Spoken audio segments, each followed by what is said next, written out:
devil in a red dress. Call 911, I'm a killer. You know I hate to confess. Bang, bang, got my hand on the trigger. The devil in a red dress. Call 911, I'm a killer. You know I hate to confess. Bang, bang, got my hand. Call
Yo, how is everybody doing? Welcome to another day of the T-1000 takeover. Welcome to another day of Skynet news. It is Monday, the best day of the week, the beginning of the week. And lo and behold, look at who we are linked with right away. Mr. Dr. Strange himself, the magician. The man who combines poacher instinct and through ball assist instinct all in one. Taremi moves into pole position for the attack. Why Milan want him so much? So obviously big news of the day is going to be the Taremi news. And also it looks like we're going to be getting a midfielder pretty soon. And that midfielder is Captain's America's sidekick, Falcon. So, America, here we come. Freedom is here to stay. The American takeover is almost complete. Absolutely amazing. Couldn't Jerry be Brazilian? Couldn't Jerry be Argentinian? Couldn't Jerry be Spanish? But he happens to be American, so we must get the Americans. It's the way it works. And and you can't do about it. And you can't do anything about it, guys. You cannot do anything about it. It's the way it is. Anyway, guys, a lot of things to talk about. Positivity, negativity, all of that. That is going to be one of the subjects of the day. Because as I said here in previous streams, I've been accused by people whom I live inside their head rent free that I'm too negative, that I don't give this team a chance, and all of that good stuff, right? And since we're here, let's just name names. Let's just name names. Floki. Floki is a dude. Basically, let me say this. Let me say this. A long time ago, a few years ago, I decided to open the lives to the public, right? And we started having the Milan forum, and we started having lives. And we started to build a community. And then Larat and I started a WhatsApp group with all the guys that we met on the lives and whatnot. And this kid called Floki, one day, who was a subscriber, I don't know if he still is a subscriber, I don't know. He joined the live. He joined the WhatsApp group. And he's a troublemaker. He likes to create a lot of noise and a lot of shit. And basically, we got in a huge fight. At a certain point, we got in a huge fight because he posted some stuff that I thought was inappropriate. It was regarding 9/11, and I thought it was inappropriate since I think some things should stay sacred, whatever. And we got in a real bad fight. Let's put it that way. And things were said that can't be unsaid anymore. Heavy things. Heavy things, which I don't even know if I should repeat them here. He said things about. So let's say, as we were throwing insults to each other, I happened to call him a motherfucker. And for some reason, he thought that was an insult to his family. Obviously, motherfucker is just an insult. In America, motherfucker is a normal word. It's basically, sometimes it's even a term of endearment. And first, the guy doesn't barely know English. He's lived in England and he doesn't know English. And I don't know, maybe he was born in a cave or whatever. But he thought I was insulting his family. And I even told him, "Look, I'm insulting you. I'm not insulting anybody else." So he ended up saying some things that were just unacceptable. He said some things that he was going to rape my mother and my sister in front of me. And when two men argue and one man says something like that to another man, in the real world, not the internet world, one of those men is going to meet his maker that day. And some things, can't be said. When you cross the line, you cross the line, right? When you cross the line, you cross the line. And that day, I decided to cut ties with him. I'm a Christian. I believe in forgiveness. I tried to forgive him. Now, listen, I was pretty. I was no saint either that day. I was throwing insults at him. He was throwing insults at me. But then he took it to a place where it's just unacceptable. Once you say something like that, which I'm not going to repeat. If you want to know what he said, just you can rewind. But as I said, I wasn't a saint either. I called him a few nasty words either, but I never insulted anyone but him, and I would never say anything like that to anybody. So I tried to avoid this guy for a long time. even though we shared the WhatsApp group, And at a certain point, I tried to talk to him again, but there was too much friction and whatnot. And this guy, I live in this guy's head rent free. I live in this guy's head rent free. Like he, at a certain point, I got in a fight, not in a fight, but then Andon, and you guys all know Andon. Andon joined the WhatsApp group, and Andon and Floki became like an inseparable duo. And whatever Floki did, Andon did. So it just became a mess. For me, the WhatsApp group experience became a complete mess. And at a certain point, I felt like I needed to take action for my personal well-being.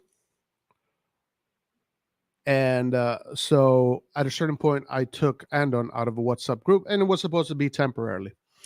And Floki really got pissed off, and he started saying things, kill yourself, you got to die, commit suicide, and all this bullshit. So Floki he is crazy. Floki he's a psychopath. And I live rent-free in his head. And every time he's on a live, he always needs to talk about me. He always needs to throw jabs. He always needs to say something about me. Because I'm in his thoughts from the moment he wakes up till the moment he sleeps. So if you guys noticed, a lot of those guys aren't here anymore because there was some drama that happened on the WhatsApp group. And there was essentially a separation. Let's put it that way. And some people decided to leave ship. Some people that I thought were better than that, but I kind of, whatever. It is what it is. And so now, whenever Floki is on a live, he has to talk shit about me. He has to. He cannot help it. He cannot help but talk shit about me, and he's one of the guys that is always starting the conversation about me, accusing me of being too negative, and I try to be an expert and all this crap. So whatnot. And I was thinking, maybe I am too negative. Maybe I am taking it too far. Maybe I should give these guys a break, right? That management. No matter what, guys, I don't like this management. This is corporate America. Milan is not in the best interest of corporate America. Redbird is the best interest of corporate America. This is not about Milan. Jerry's ownership of Milan has got nothing to do with Milan. They're just using Milan as a conduit in order to make Redbird a bigger company tomorrow. So let's get this straight right away. But anyway, so this kid, this psychopath, keeps on throwing jabs at me. And of course, all of his buddies, are there, and they laugh and they agree. So it's become a little bit weird. It's definitely become a little bit weird. It definitely feels like I've been backstabbed from some of those guys. I won't mention names today, but one of them is definitely the Joker. One of them has definitely become if I perceive myself as Batman, the mastermind is definitely the Joker. One of them is the Penguin, and Floki is the retarded son of the Riddler. So anyway, I was thinking to myself, yeah, maybe I am being too negative. Maybe I am being too negative. Maybe I should chill out. Maybe I should look at things in a different light. Maybe I should look at these players and think that, maybe they can do better. Maybe they can do a miracle. Maybe they can really, engage and find a rhythm right away, even though it's unprecedented. You will never find this in any football team at any time in history. You'll never find any examples of a team being built at this a complete revolution of the midfield and attacking department, and then hitting the ground running right away. Actually, the only example of that is with Milan, and it wasn't during the banter era, and we saw what happened with that. So I was thinking, yeah, maybe I'm being too negative. So I I was being told by some of my some friends of mine. So told me, hey, this guy keeps on talking crap about you. Go listen to what he's saying. So I went to listen to what he was saying. I was saying, he was definitely jabbing. He was throwing punches at me.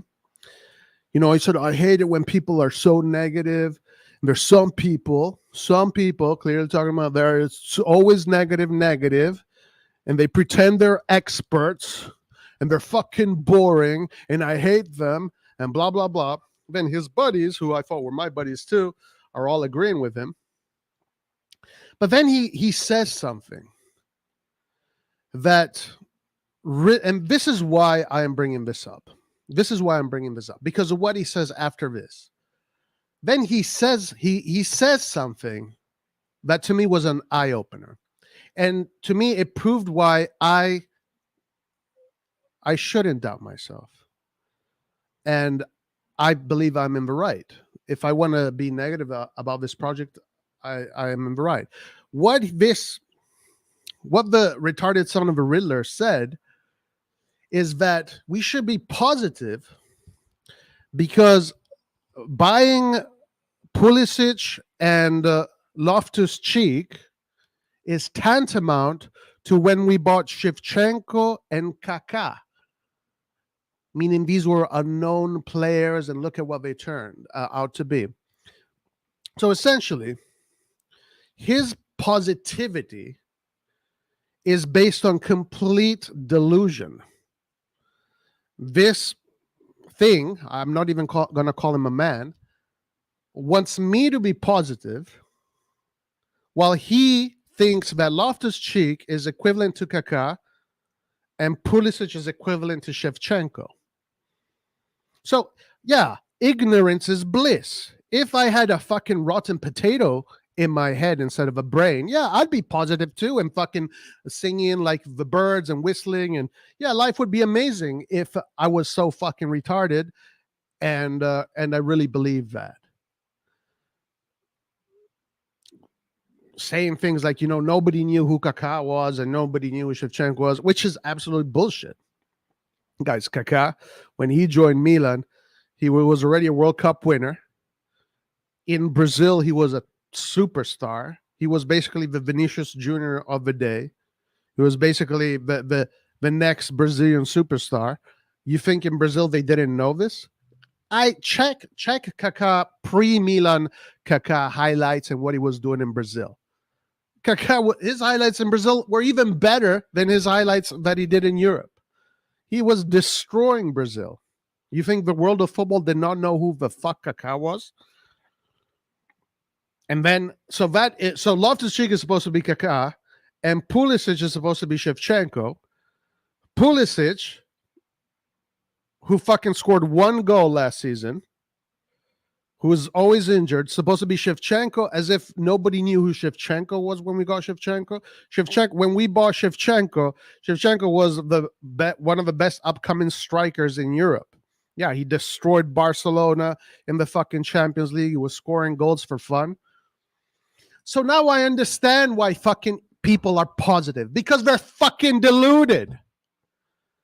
Now it makes sense to me. Yeah, if I thought Loftus-Cheek was like Kaká and Pulisic was like Shevchenko, I'd be fucking celebrating like a pig in mud too. So now I feel better.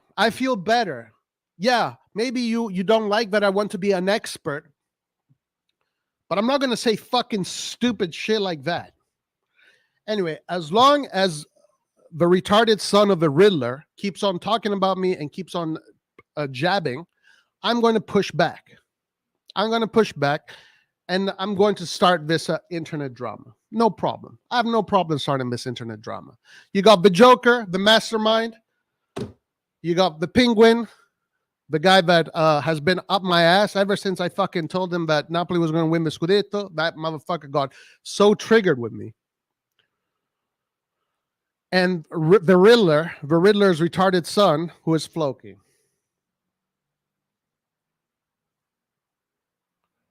And then the worst thing is that after this, the Riddler's retarded son says that getting Loftus-Cheek and Pulisic is like when we got Kaká and Shevchenko, the other guys in the live are agreeing with him. Yeah, I get it. That's why you're fucking positive, because you're fucking morons. That's why you're positive. If I thought fucking Pulisic was Maradona, yeah, I'd be fucking positive too. And by the way, I'm not negative.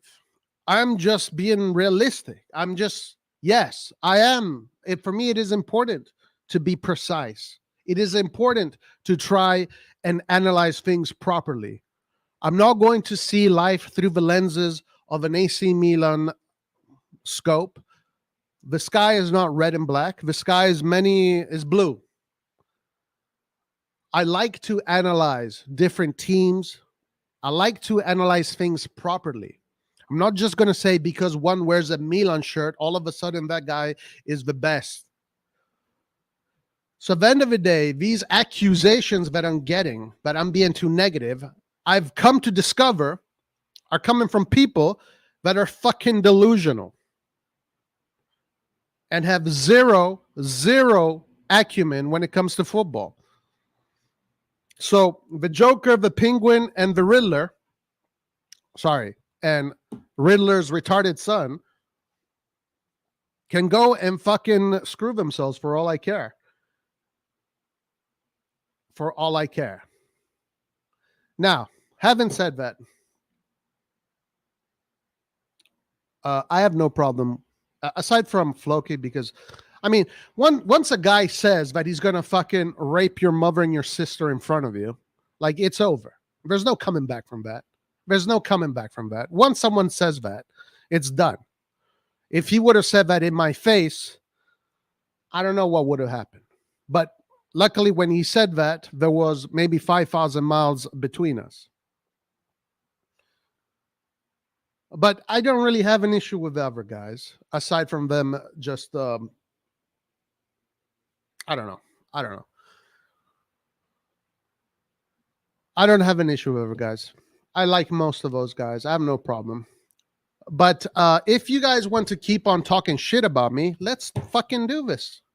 You want fucking internet drama? Let's give the people internet drama. Let's do this.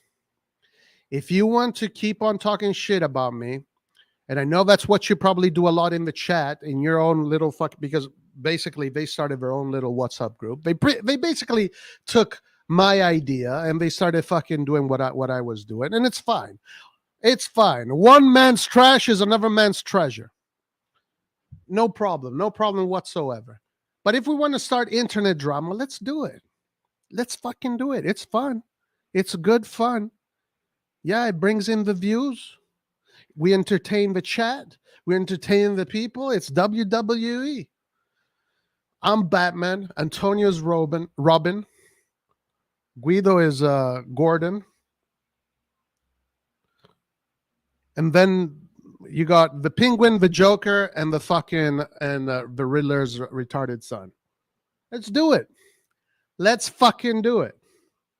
You want to go to war? Fine. Or just stop fucking talking about me.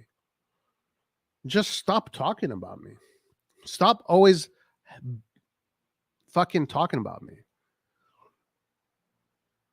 It's one or the other. I say we should go to war because we need to entertain the crowd. And it's fun. I got no problem with doing that.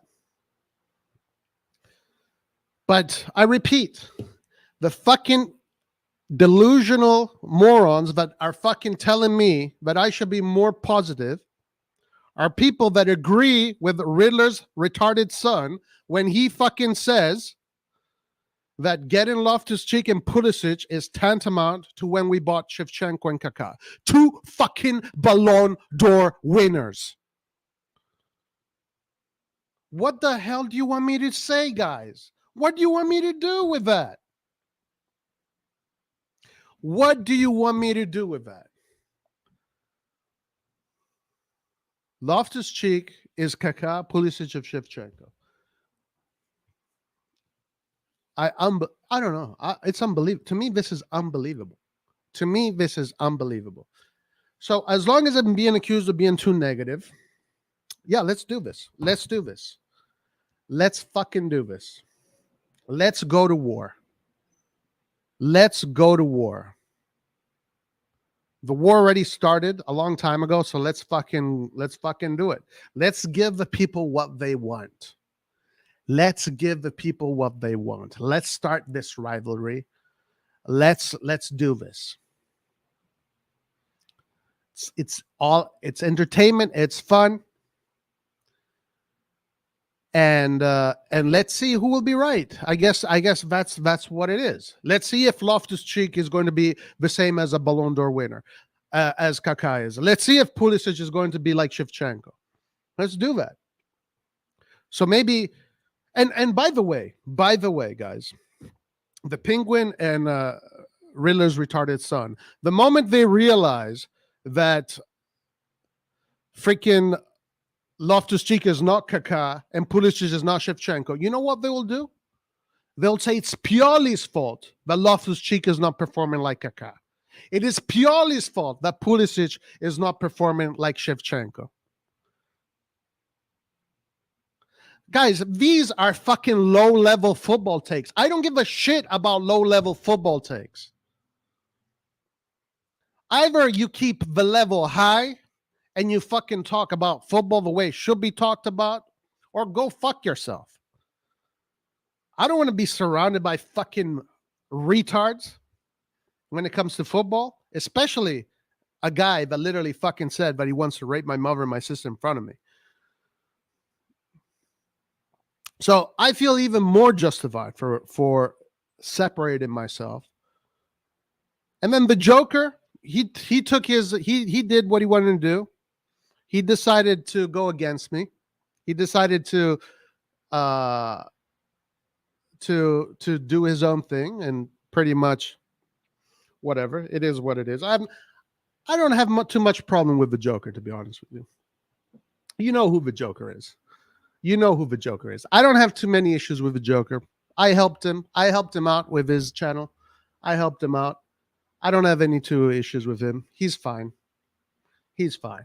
But since he now represents the Penguin and the Riddler's retarded son, it is what it is. Those are the lines. And since these guys keep on fucking shitting on me every time they're fucking talking about football, then let's fucking do this. Let's do this.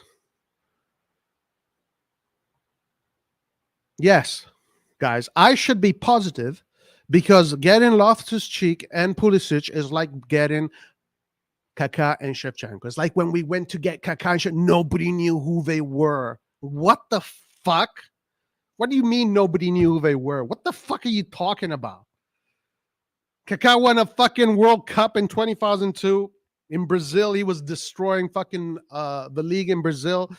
You think nobody knew who they were? You didn't know who the fuck he was because you're in a fucking cave somewhere. You think Kaká all of a sudden started performing great when he joined Milan? No, he was already performing great. That's why Brazil won that fucking World Cup, because they had that luxury of having Ronaldinho, Ronaldo, Rivaldo, and all of those guys. And on the bench, they had a guy like Kaká. That's why that fucking team was so good. And then Shevchenko. What are we talking about? Shevchenko. When we got Shevchenko is like, I don't know who Shevchenko. It's like getting, I guess it's similar to getting Mbappé right now. Shevchenko or Haaland at the time. Guys, listen to me. Listen to me. Okay? If you want to listen to the Riddler's retarded son, fine, do it. Do it. You fucking do it. Have fun listening to that moron talk about football. Yeah, believe Pulisic is Shevchenko. Sure, fucking do it. It's not my problem. I don't give a fuck. But listen to me. Listen to me. That Milan that we're talking about has got nothing to do with this Milan. Zero. That Milan, that was still in Berlusconi's prime. That he built that Milan slowly by slowly. What did he do? He bought the Serie A's best defender, Nesta. He bought one of the best defenders in Europe, Yapstam. He bought the best playmaker in Serie A and one of the best playmakers in Europe, Rui Costa. He bought the best Italian poacher, Inzaghi. He bought the best fucking striker in Europe, Shevchenko. And he bought one of the best midfielders, Seedorf. He bought the two best Italian midfielders coming up from the Italian youth system, Pirlo and Gattuso. It was always the best, the best, the best, the best. How the fuck does that compare to this Milan? What the fuck are you smoking? These idiots used to call me a crackhead. These fucking idiots are the crackheads. What the fuck are you smoking? And how the fuck do you compare Loftus-Cheek and Pulisic to Shevchenko and then say that I'm fucking negative and I'm trying to be an expert? What the fuck? At least I'm not trying to be a fucking moron, a delusional moron. Let's do it. The Joker, the Penguin, and the Riddlers. The Riddler's son. Let's go to war, baby. Let's go to war. You call for it. These guys cannot fucking, well, in all fairness, one of them cannot get his it's like Will Smith and Chris Rock. Get my fucking wife's name out of your mouth. That idiot cannot fucking stop thinking about me. I am happy I fucking got rid of him, and I'm happy I don't fucking talk to him anymore. I'm happy that I'm not in a WhatsApp group with him anymore. A guy that said those things about my mother and my sister, and that fucking kept on saying that I need to kill myself, I need to commit suicide, I need to die, and all this bullshit.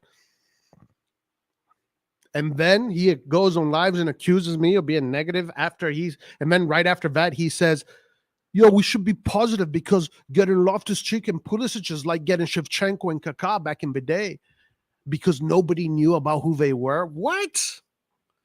That's why I should be positive? What? Bro, my brain right now is like a pretzel when I hear fucking stupid bullshit like that. My brain becomes like a pretzel when I hear stupid bullshit like that. If you compare this Milan to that Milan, that means that you should not be talking about football. You should be banned from talking about football. That means you have absolutely no clue about what's happening. You have no clue about how football works. You have no clue about how to analyze football. You have no clue about to understand the comparisons between players, quality, levels. You should fucking be quiet and not talk about football. So you, the Joker, and the fucking Penguin, do you think? Let's stop fucking talking. And no, actually, you know what? No. Let's go to war. I want to go to war. It's, as I said, it's for the chat. It's for the crowd. Let's entertain these fuckers. Let's entertain the people. The people demand entertainment. Let's give it to them because fuck, this Milan is going to be a disaster. So at least let's fucking give them a show. Yeah. From my perspective, I'm Batman. They are the fucking villains. They probably see from their perspective, I'm the villain. But whatever, it is what it is. You want to go to war? Let's go to war. And one thing I'll never do again, because Two-Face is there too. I will never fucking help anybody anymore with their fucking social media shit. I helped Two-Face with the Discord. I got him a lot of fucking subscribers. That didn't go well. I helped the Joker with the fucking channel. Got him a lot of subscribers. That did not help. That did not go well. I'm not doing that shit anymore. Christmas is over. Christmas is over. So let's get this going. Let's get it going. Ready to rumble. That's right. Gotham City is ready for a show. Gotham City is ready for a spectacle.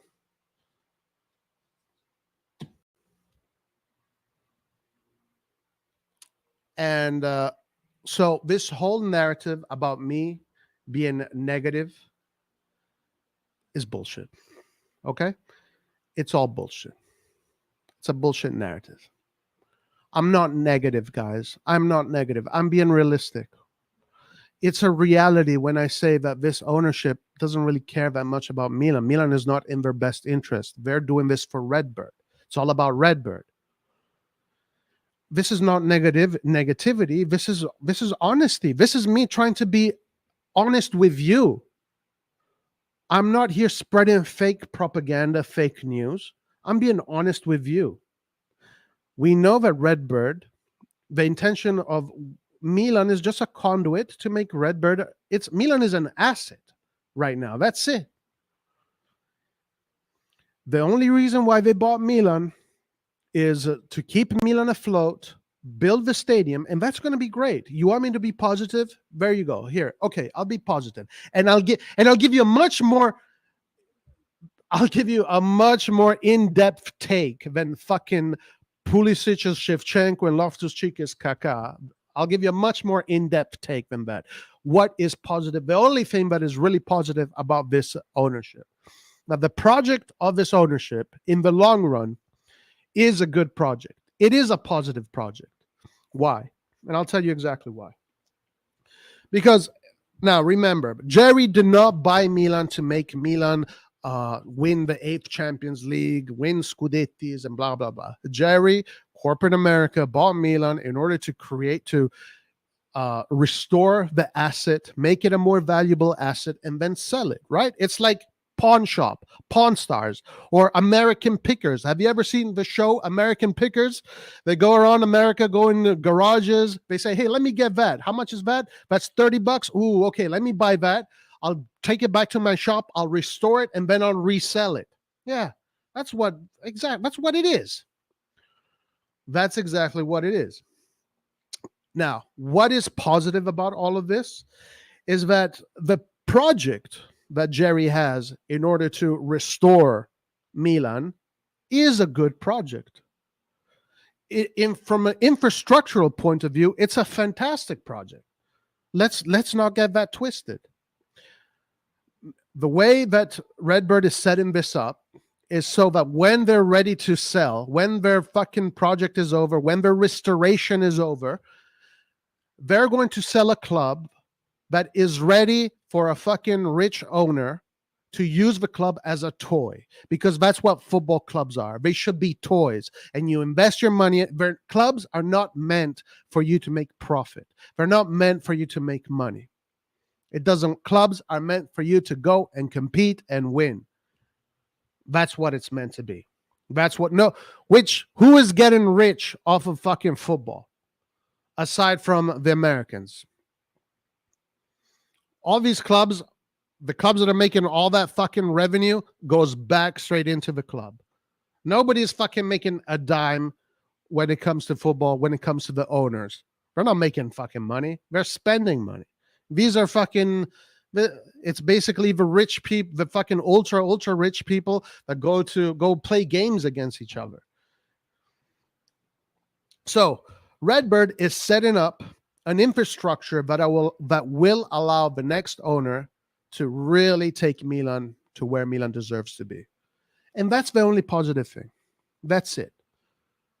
But if you think that this Milan is going to be a Milan that is going to be fighting for the Champions League and is going to be fighting for the Scudetto every year, it's not reality. Because teams that do that, their main interest is to try and get the best players or try to develop the best players. We're not doing any of that. We don't even call them players. We call them assets.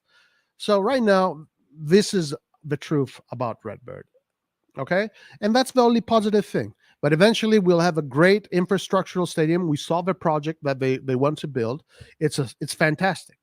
It is absolutely fantastic. Stadium, Citadel, there's going to be shopping, there's going to be a whole bunch of things. It's going to be like a little Milan City. It's going to be absolutely fantastic. It's going to be prime. It is going to be absolutely prime.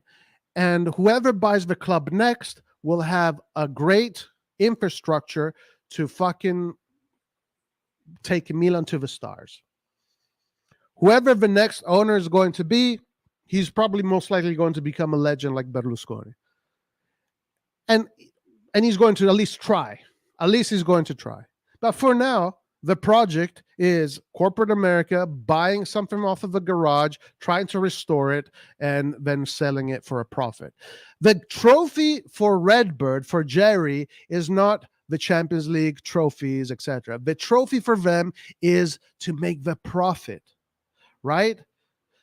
To make the profit out of Milan and then repeat the process with another asset. And this is how they grow their business. So that's a good take. That's a good in-depth take. Not fucking, we should be positive because Loftus-Cheek is like when we bought Kaká and Pulisic is like when we bought Shevchenko. What? That's why I should be positive because of that? Burrah. Burrah, ladies and gentlemen. Burrah. I had to get that off of my chest. I had to get that off of my chest. That there was no way that shit was going to stay inside.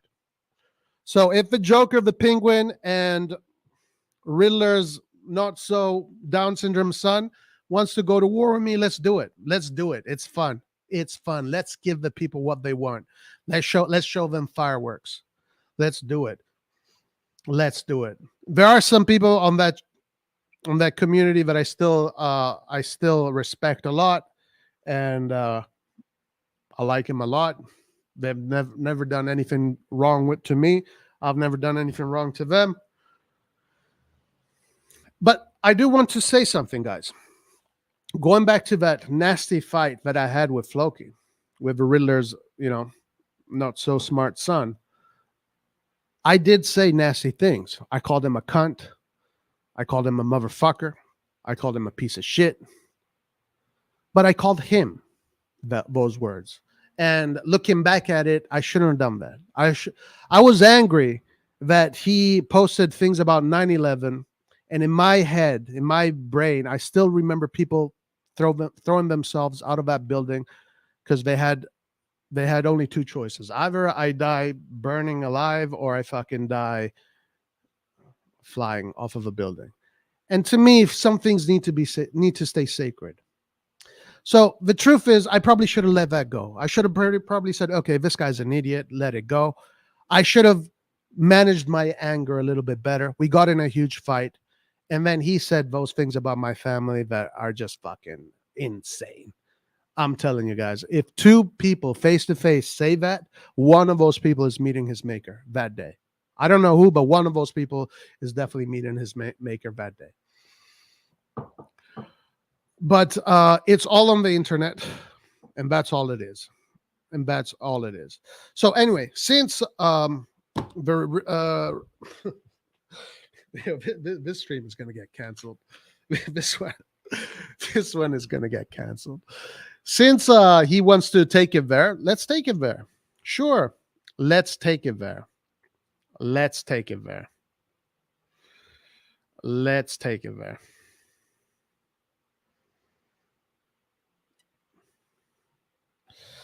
Let's take it there.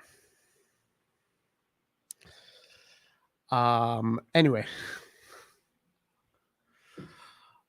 Yeah. Let's take it there. These guys want beef with me, they can have it. I'll give it to them. I will give it to them.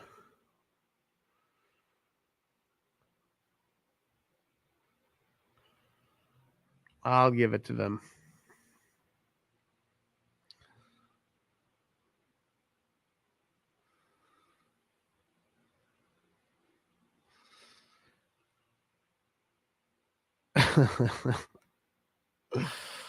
Okay, yeah. Yeah, good. Good. I see you. I'm paid.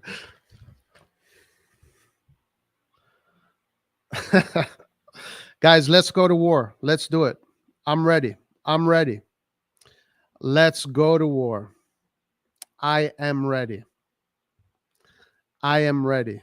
Let's give the people what they want. They want drama. They want war. Let's do it.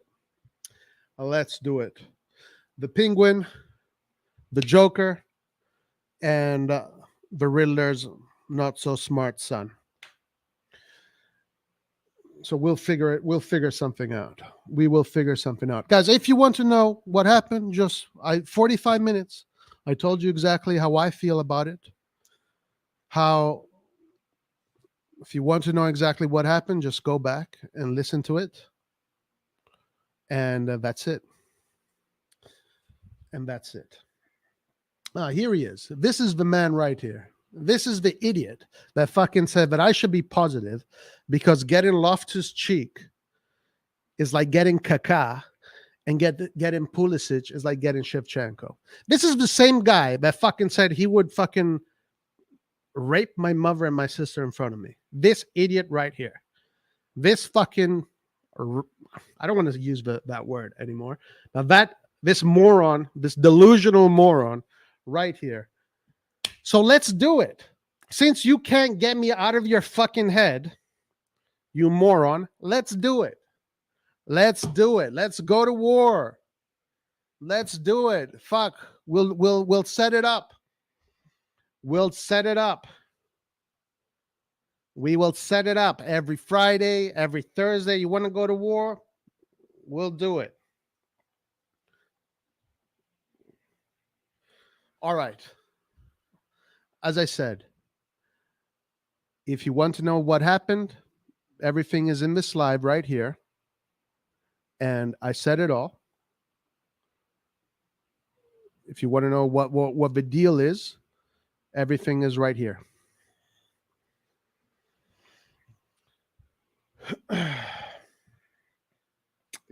Look at him. Look at this. This guy. This guy has wished death upon me.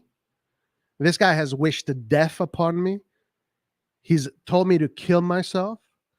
He said that he wanted to rape my mother and my sister in front of my eyes. This asshole here, the only thing that protects him is distance. But imagine if he would say those kind of things to any grown man in front, man to man. Imagine that. Look at how triggered he is. This guy can't stop by talking about me every single fucking time he's on a live. Look at him. Look at him.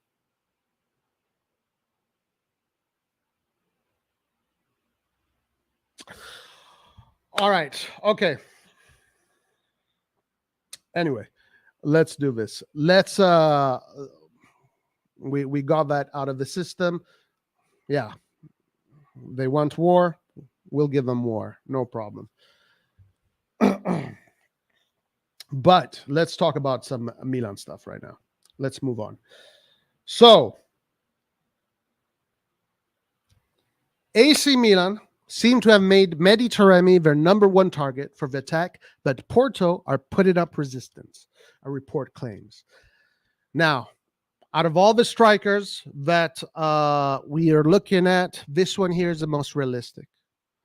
Okay, he's the one that is in our price range, and he's probably the best option. He's probably the best option because this guy is a serial scorer, serial assist man.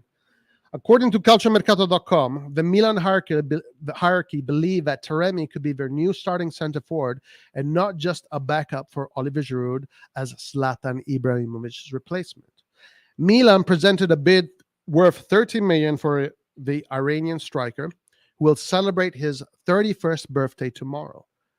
Jeffrey Moncada, aka T-1000, and Giorgio Furlani, the man that discovered Mbappe, have the proposal rejected, and we're told it will take a bid of at least 20 to 25 million. Who, guys, and 20 to 25 million for a player like this, in my opinion, is a good deal. So if they can figure it out with bonuses or anything like that, this should be done. It is encouraging that they're looking to get this player, but don't get it twisted, guys. Don't get it twisted. The only reason why they're going for Taremi is because their main target was Balogun, because Balogun is American and corporate America loves Americans. Why? Because you can sell Americans to the American public, the American public being probably the richest public that spends the most money on this bullshit. But the issue is that Balogun, all of a sudden, is worth 58 million, according to Arsenal. 58 million. Yes. The more you wait, the more the prices go up. So 58 million for Balogun, obviously, it is out of Milan's price range, unless Milan sell a big player, maybe. Who knows? And so basically, they're left with Taremi. Another player was Scamacca, but Scamacca is also quite expensive. Morata, expensive. It all comes down to who is the cheapest. But luckily for us, in my opinion, the cheapest is actually the best option, because we have a player that has the ability to be a poacher and has the ability to do it, to create assists. This man had 45 goal contribution last season out of 51 games. Now that's a player that can probably say, yeah, okay, maybe we can start. Maybe this is a good purchase. This is a good purchase. Not fucking Loftus Cheek is Kaká and fucking Pulisic is Shevchenko. What a fucking moron. What a moron, guys. Lord have mercy. Lord have mercy. What a moron. At the moment, Porto are not willing to offer any discounts, despite the fact Taremi's contract expiring is in 2024, but negotiations have just begun. Taremi returned to training today, and he is admired by Milan because of his scoring record. He finished last season with 31 goals in 51 competitive games, and he has 80 goals in 147 matches for Porto. And that's just the goals. Add another 40 assists to that. Now, this player is not pretty on the ball. If he does come to Milan, guys, you will see him make a lot of mistakes. He doesn't even make that many mistakes, but on the ball, he's not fucking messy, all right? But he has incredible IQ, incredible vision. He can split defenses like nobody else. And in front of goal, he's not shy. Okay? His balls have dropped a long time ago, and he has absolutely no problem scoring goals. He has no fear to score goals. And San Siro will not be a problem for Taremi. He's 31 years old. He's played in every single fucking stadium in Europe, scored in almost every stadium in Europe. Last season in the Champions League, he had a 7-goal contribution just in the Champions League. So Taremi, honestly, is a no-brainer. And it does look like Jeffrey Moncada, the T-1000s, finally fucking switched on the right program. And they're finally linked to a player that can actually bring us some satisfactions. But obviously, this comes at the expense of Samuel Chukwueze, because Samuel Chukwueze, interesting winger, skillful, also with a very good goal contribution based on his last season. But Villarreal has already sold 2 players. They already sold Michael Jackson to Chelsea. So I don't know what the fuck his name, but it's Jackson something. Michael Jackson to Chelsea and Pau Torres. So they already have 70 million in the bank. They're in no rush to make sales, and they're not going to give us any discounts. All right? The fucking Villarreal owner even trolled us and alluded to a story with Galliani, where Galliani wanted to come to get Musacchio, but they had no money. And he fucking said, yeah, Milan is a broke club. We don't want to even do business with them. So the Chukwueze thing obviously is not going in the right direction. It's over, which means that the non-EU spot is probably going to go to Taremi. And this is actually good. It's actually very good. His arrival would exclude that of Villarreal Samuel Chukwueze, because he would take the final non-EU spot, but as a player with 45 goals contribution last season, he might just take precedent. So it's not bad. It is not bad. Let's see what happens. Let's see what happens with this player. Let's see what happens if we end up getting him. But sooner or later, we need to fucking get a striker, because the league is happening, and it's going to happen really fast. Okay, like the first game is the 21st of August. It's literally a month and a few days, 4 weeks and 4 weeks and a half. The league has started. How the fuck are you going to prepare a team in 4 weeks? What are we fucking doing?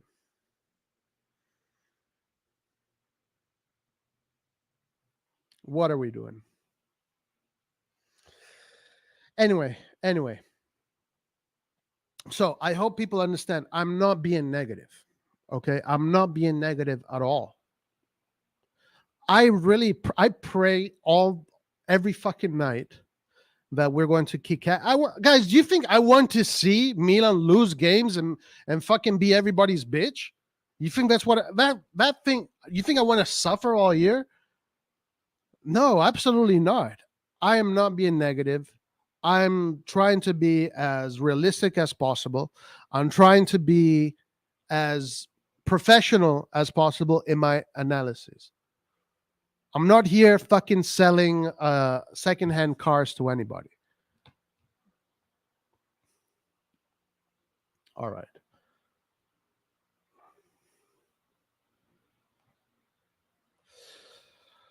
So let's see. Let's talk about the other player that we might be getting. Falcon. This is going to be Captain America's side man. Milan advancing rapidly on several fronts with new Musa push imminent. So Musa is a player with an Italian passport. He's already played in Italy at youth level and semi-pro level. So he knows Italian. So that's one of the good things about Musa. He doesn't have to learn the language. He already has an idea of what it's like to live in Italy and the system here, Italian football, etc., etc. At least he has something there to reference from. Now, I have not seen much of Musa.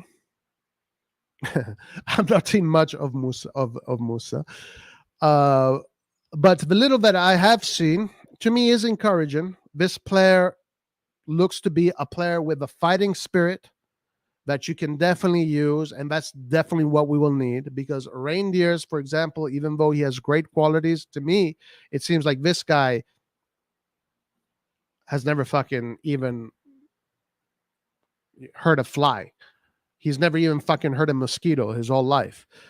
So Reindeers needs to be fucking surrounded by fighters, by people that will protect him. Kind of like how Pirlo needed to be surrounded by Gattuso and Ambrosini. Kaká needed to be surrounded by Gattuso and Ambrosini, the guys that will do the dirty work for you. So Reindeers, since he's going to be the fulcrum of the midfield, everything is going to go through him. He needs to be protected by two warriors on both sides, on the right and on the left. Warrior 1 is either going to be Krunic, Pobega, or Loftus-Cheek. And then the Warrior 2 is going to be Musa, I guess. This is the guy we're getting. So another thing that we know about Musa is what Gattuso said. Gattuso, the greatest football warrior of all fucking time, by the way, Gattuso, he said that since Gattuso coached Musa in Valencia, Gattuso said that Musa reminds him of the first Kessie, of Kessie when Kessie was young. Now, it is interesting to see that when you look at Musa's defensive midfield stats, they're not spectacular. He's not a player that recovers many balls, and he's not a player that seems to have stats that make you think he's a defensive midfielder. He has stats that are more similar to a box-to-box, but I don't know. I think they think this is the guy that is going to take care of a defensive midfield aspect, because that's what we need. We need a defensive midfielder. So let's see what this says. Milan News writes that the management of Milan are hard at work to close another midfield, signing in as quick a time as possible, given that the squad leave for their tour of the United States in 4 days. The Rossoneri are in fact expected to accelerate quickly to try and find an agreement with Valencia over Yunus Musa, who is seen as the right name to potentially complete the department after Reindeers and Ruben Loftus-Cheek. Milan have had an agreement with a 20-year-old USA international for some time over personal terms and are now working with La Liga club to try and bring him in as soon as possible. Antonio Vitello report ends with the rather exciting line that Milan are advancing rapidly on the market on several fronts. As far as we know, Valencia wants something between 20 to 25 million for Musa. Milan right now are somewhere around 17, 18 million plus bonuses. Honestly, this looks like it might happen. Now, I don't know. Many times we've said this looks like it might happen and doesn't happen, but it does look like Jerry is going to get his American block sooner rather than later. The plan is to get Balogun, Pulisic, we already have, and Yunus Musa. They want an American team. They want the American national team in AC Milan. Jose, can you see? We are fucked, ladies and gentlemen. We are fucked. Hey, we got Fabia from coast to coast. What's up, bro? If we sell CDK, we can get 25 to 30 million for him. Yeah, CDK is on the market, and we shall see if we sell him. He wants to stay at the club. He wants to prove himself. Let's see. Let's see what he does. Taremi isn't coming, guys. Don't believe it will happen. Well, someone needs to come. It's either him or Morata or Scamacca or Balogun, Okafor. It could be Okafor, actually. Okafor is another player that is 24, is young, and his price range is 20 to something, 20 to 25 million. Okafor could be another target. Let's see. I would like for Taremi to come. It is his birthday tomorrow. Jake Thompson says this would be an 8 out of 10 Mercato. 8 out of 10. Jake, please tell me why you think this would be 8 out of 10. So my question is this. Taremi, Pulisic, RLC, Musa, Reindeer, Singles, Portello, Romero. 8 out of 10.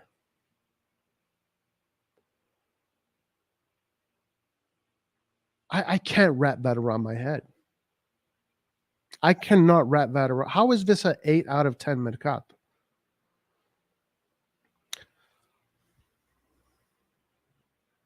Please articulate why you think this is an out of 10 Mercato. Now, listen, guys, I'm not saying here it's a fucking terrible Mercato, okay? All right, the Penguin from the other channel, I'm going to do what they do. Since they like to talk about me, I'm going to talk about them. He thinks just the fact that we're buying players, it means that we should be like, why is this an out of 10 out of 8 out of 10?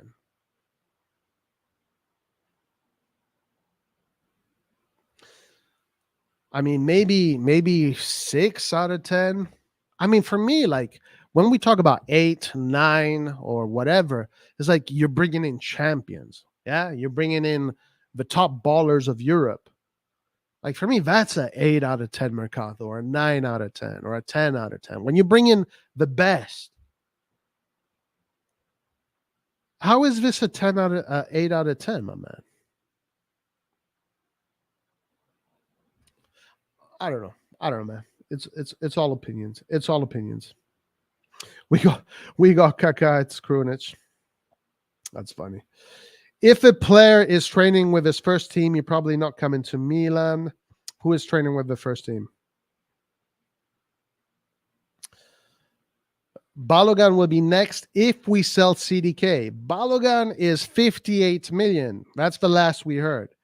If this management is willing to put down 58 million, I'd be quite surprised. I'd be very surprised if they can do that. That would definitely be a move that nobody would expect. Roy, what do you think about Benjamin Mehdi for Balo replacement? Mehdi guys got fucking screwed. That guy, dude, that guy deserves to be in a football team already. So we need to get that guy's life back in order, because that guy has been totally screwed out of the system. Roy, have you watched the reindeer? What reindeer said? No. What did he say?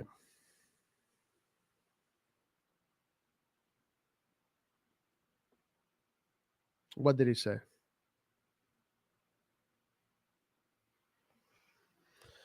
Hey, Alex, tune into MWP tomorrow night. I'll have a full panel of New York Club. I promise I won't be calling any of our viewers any Batman villains. Why do you care that I do that? So what I do that? But are you trying to start beef with me too? I think that Milan will buy Taremi, Danjuma, Musa, and Singo.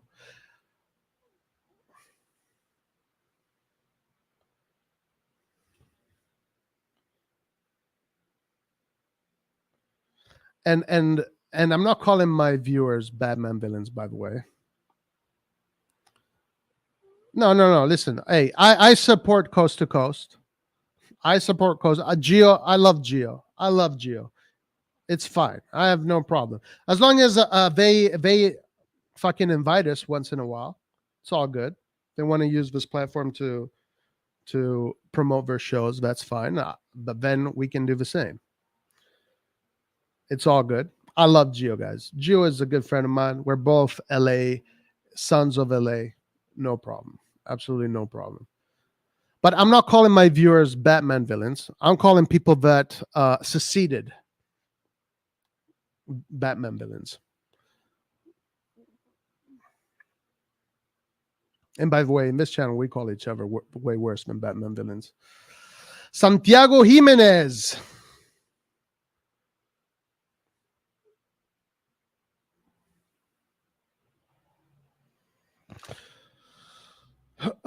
Can you read my last comments? Okay.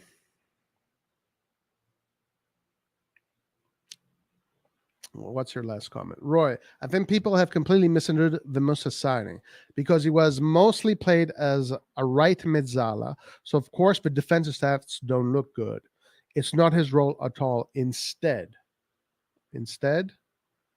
if you isolate his numbers in the national team games where he has played as a number 6, his numbers are amazing, apart from the defensive stats.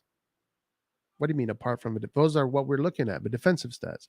He even has a high percentage of Benacer and long balls completed. But my argument is we need a defensive midfielder. Well, like we already have a replacement for Benacer, which is Reindeers. When are we going? Who's going to do the dirty work? Is he not going to do the dirty work? La Musa, is the Musa not going to do the dirty work?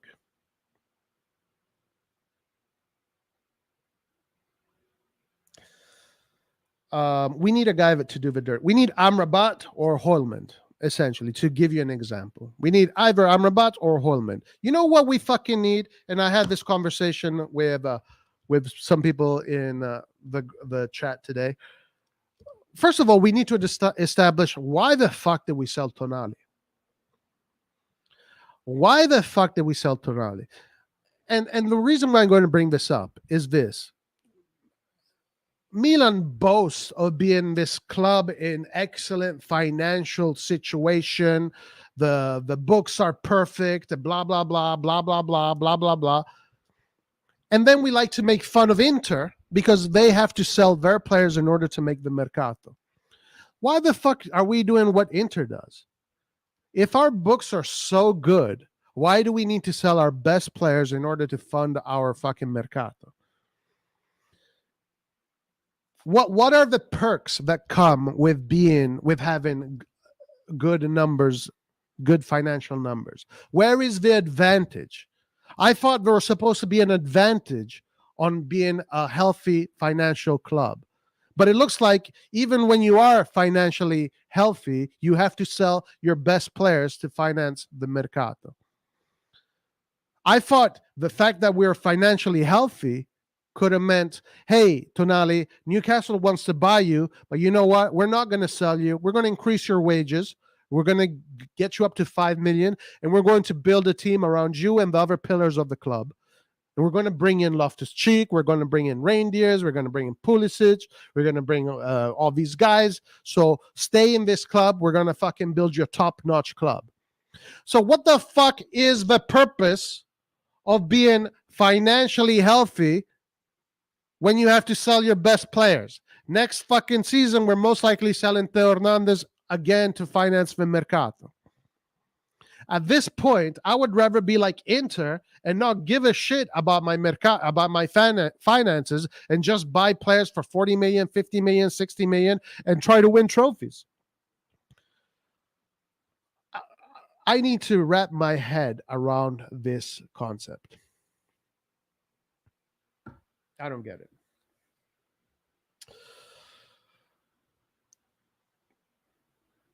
Roy will DM to get you on the show. Awesome. By the way, I'm a fan of your guys' show.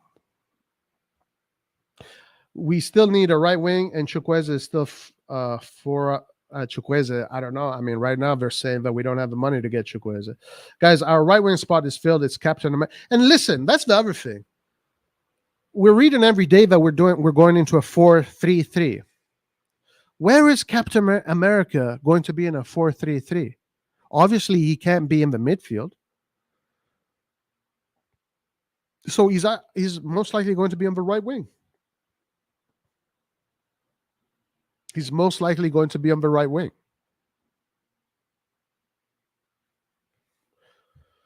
So, I don't know. It's craziness. It's better when we spread love, Roy. Trust me, it's a Brooklyn way. I hear you, bro. But we have drama here. You know, we've always had drama here. It's part of the show. Musa will be our DM. Well, he better get his DM qualities up. Roy, if we get Musa, as it's clear we're going to play on a 4-3-3. Yeah, so Reindeers in the center, Musa on the right, and Loftus Kaká Cheeks on the fucking left. Guys, remember, you got to be positive because Loftus Cheek is Kaká and Pulisic is Shevchenko. That's why we need to be positive.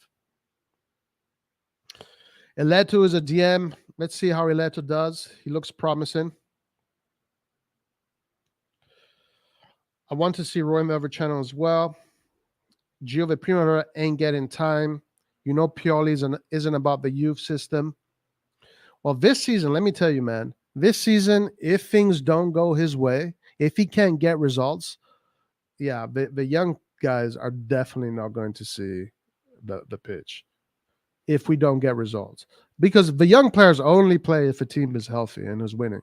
But if he needs men on the pitch, experience to win games, and it's hard as fuck, the youngsters aren't seeing much time.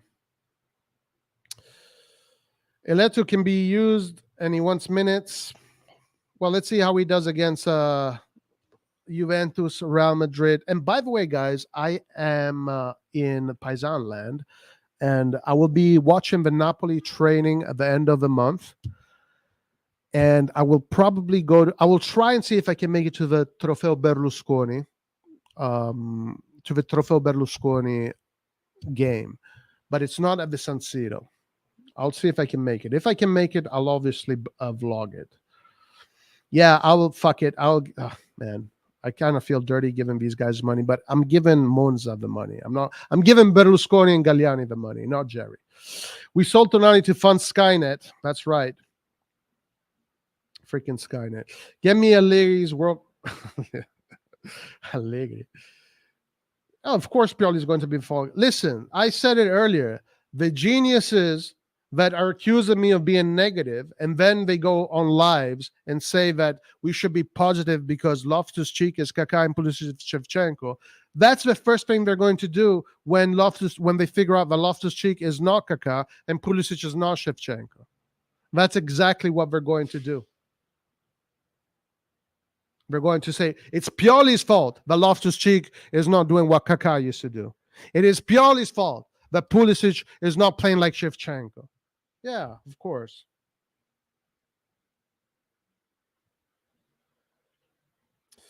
Skynet needed money to buy F1.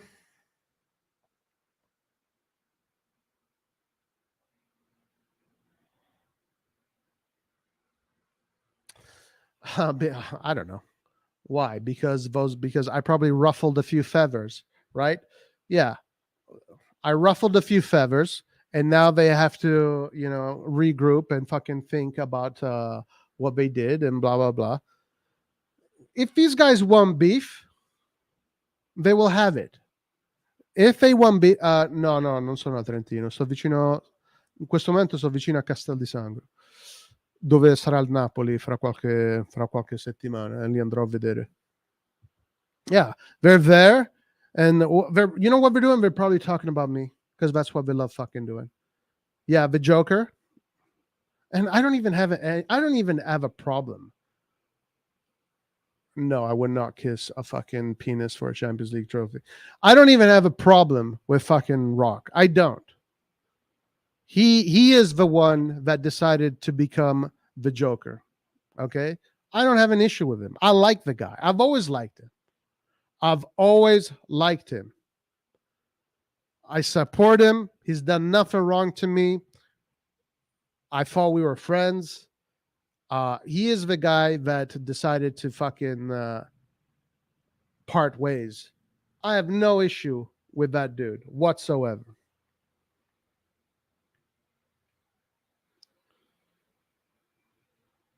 But yeah, if they want to start a fucking war, let's go. Let's do it.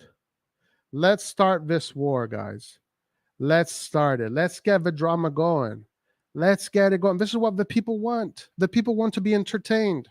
They will be entertained.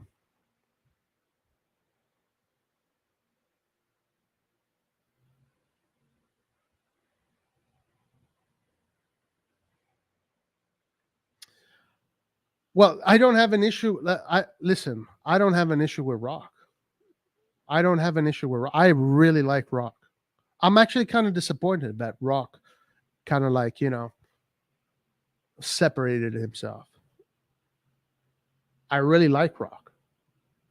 But it's his fucking minions. His minions. Remember how I was accused of having minions by the various podcast guys? Not his minions. His fucking sidekick, the Penguin, and the Riddler's not too bright. What you call it? Son. They're the ones that are, well, especially they're always the ones that are always jabbing at me. They are the ones that are always jabbing. So now you want to fucking wake the beast? You have woken the beast.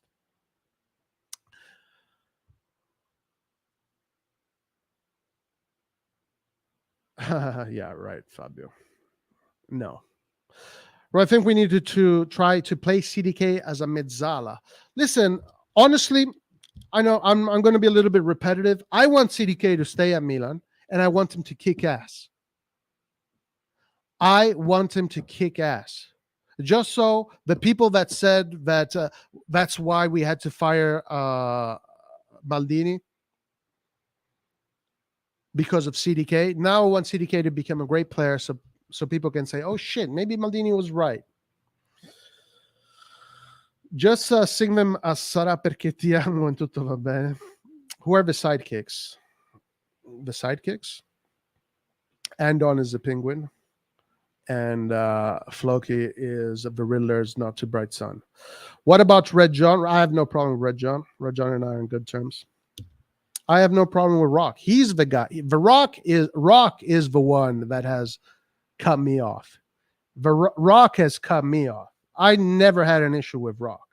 He, for some reason, felt sorry because I had a fight with those other guys, and he cut me off. I don't have an issue with it.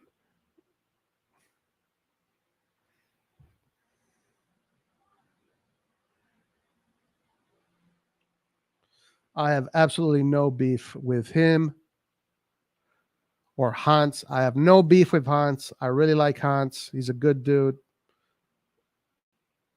I have no beef with Hans.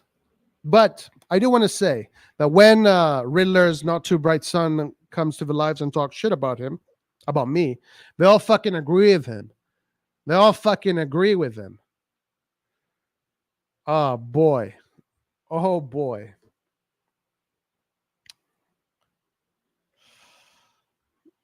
These guys are fake as they come. CDK making a comeback will surely shove the Maldini haters. Yeah, absolutely. Roy, did you see Ambrosini's interview? No, I did not. I never got a chance to see it. Why don't we do that? Let's check it out.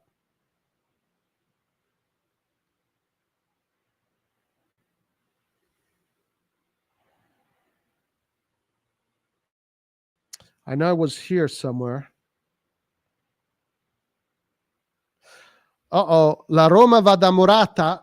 Roma might get Morata, guys. Watch out for Roma this year. I know people, it's like the Napoli thing. People don't like me saying this, but Roma is looks like they might be a problem this year, guys. Just watch out for Roma. Watch out for Roma this year. And by the way, guys, great news. Okay, you want me to be positive? You want me to be positive? Here we go. Here we go. Italy, U19, European champions. This year, for the Italian national team, it's been a fantastic year. The U16 won the developmental tournament, so they did really well with that. U19 won the European champions, so 2 golds from the U16, a gold at U16, a gold U19. The U20 got a silver medal in the World Cup, so 3 teams made the podium. The senior team in the tournament they were playing in today made the podium. They got 3rd, second time in a row. They got 3rd in the Nations League. The only big one was the U21, which was a really good roster, and they should have done much better, but they got eliminated in the group stages. But this is but the future of Italy looks promising, guys. It looks promising.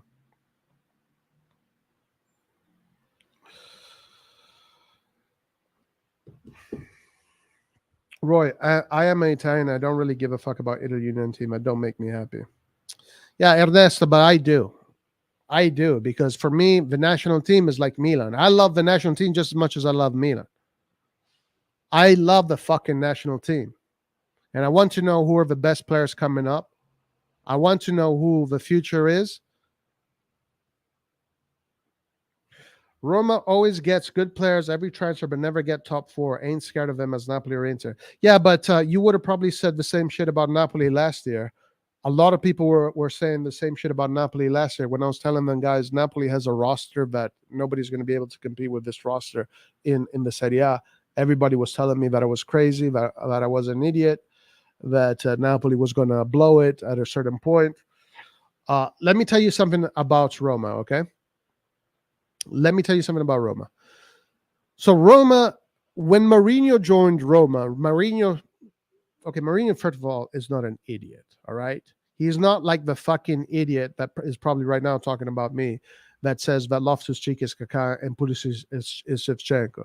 Mourinho said he will need 3 years to build a top team. 3 years. He didn't say 1 fucking month, okay? He didn't say 1 month. He said 3 seasons. So this is his 3rd season. The team has been consistent. It's the same team that have all grown with each other. The only thing that they lacked last season was depth, but they had the exact same problem as we did. They gave too much importance to Europe, and that fucked them in the Serie A. Exactly what happened to us. They had a lack of depth. But now Roma has a team that has not changed. It's just getting stronger and stronger. The roster is getting stronger. And it is a continuous evolving project that has not had any major revolutions, any major changes. So they're going in line with what Mourinho said he was going to do. This idea that it takes 2 months to rebuild the whole midfield and a whole fucking offensive department is not true, okay? It is not true. Out of all the big teams, Roma right now are in pole position. Right now. Let's see what happens in August. But right now, Roma has the most I don't want to say they have the strongest of this and that, but they have the most complete roster. Rosters make a difference. Not only they have the most complete roster, but they are the players that have played together with the most. They have amalgamated together the most. And do not underestimate Mourinho. Do not underestimate Mourinho. Yeah, they got Pellegrini, Cristante, and Matic. Same thing. 2 years ago, if someone would have told you, Lobotka, Nguissa, and Zelinski, these guys will never fucking achieve anything, you would have said the same thing. But these guys, watch out, because they brought in Arar as well. They brought in Dika. They got that a winger from Leeds. There are other players coming in. They might get Taremi, because they're also in the running for Taremi. They might get either Scamacca. Roma, guys, are going to find themselves in January with 2 super strikers, Abraham and whoever they're getting right now. Now, of course, Abraham is probably not going to be 100% this season, but still, the ability to have Abraham, Dybala, and this other striker, plus a team that has been reinforced. I'm just saying, guys, today, what is today? Today is 7/17/2023.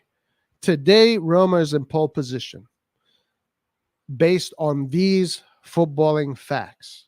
These are footballing facts that cannot be denied. Rosters make the difference. Having a complete roster in a tournament like a marathon, which is Serie A, makes the difference. And they're setting themselves up to be a very strong squad this year. So let's see.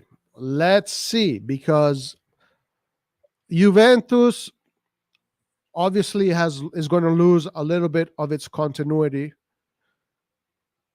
Juventus might have a little revolution as well.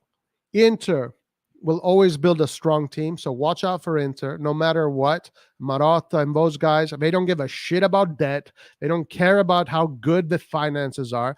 They're going to find every year a way to build a competitive team, so watch out for Inter. Napoli, I have questions about Napoli.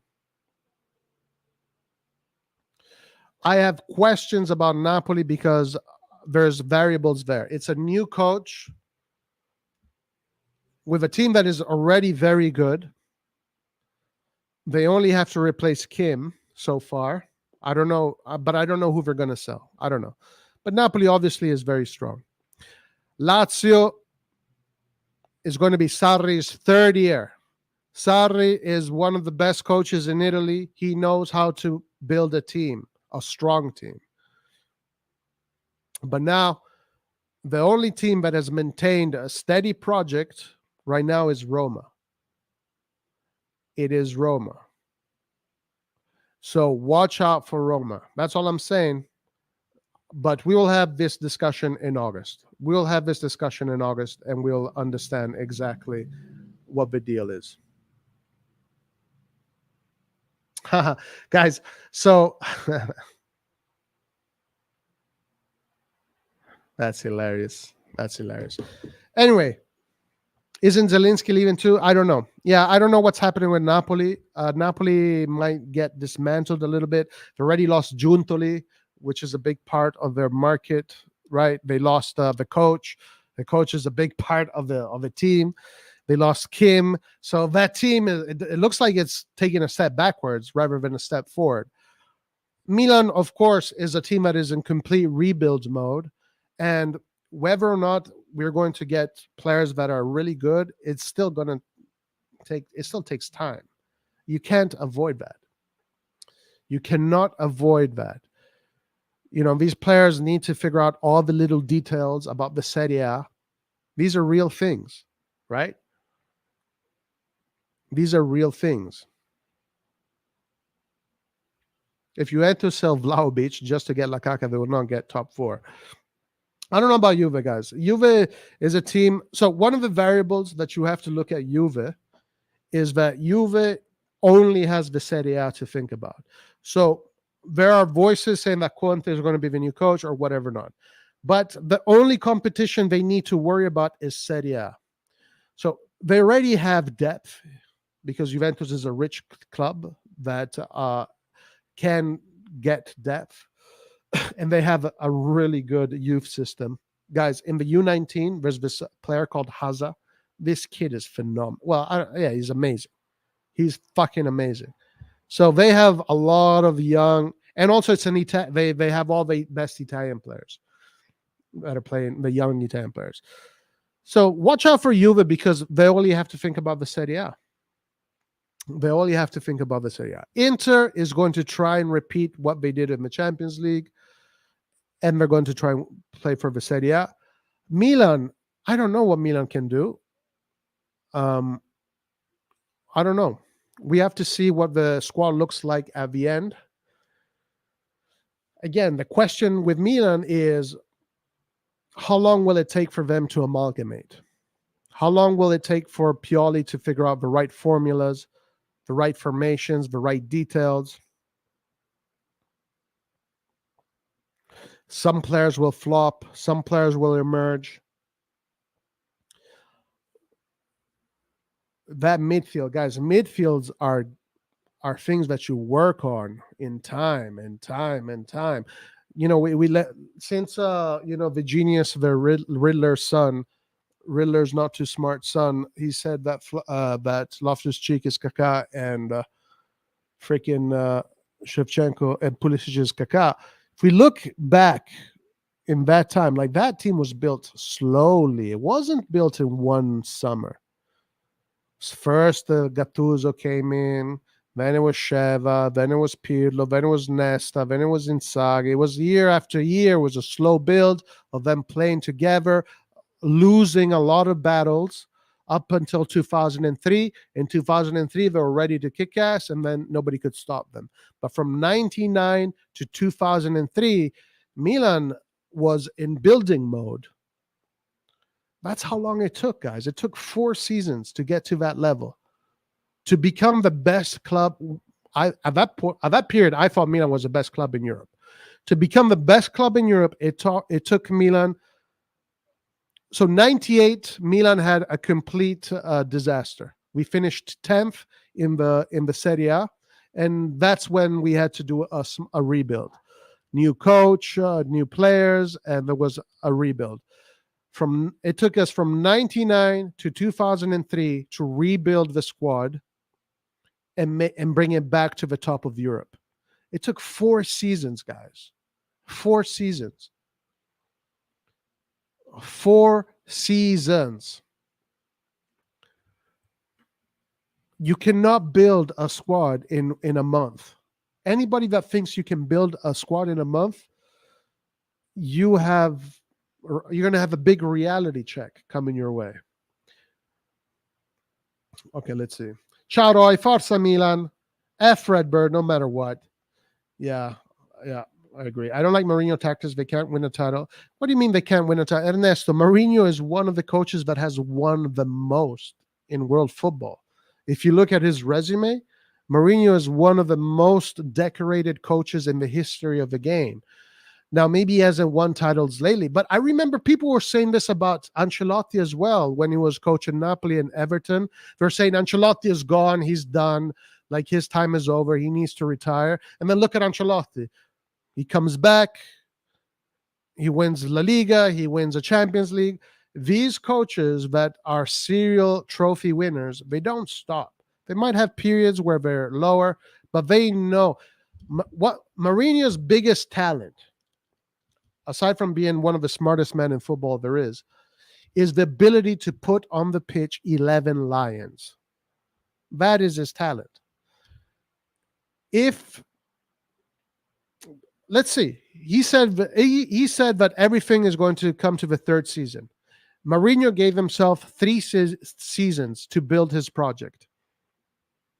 He didn't say, oh, get me Loftus-Cheek, get me Pulisic, I'll build everything in 1 month. He said, give me 3 seasons to build the project. This is the 3rd season. And lo and behold, if you look at all the teams, Roma right now is a team with the most consistent project. Let's see what he does. Maybe I'm completely wrong. Let's see.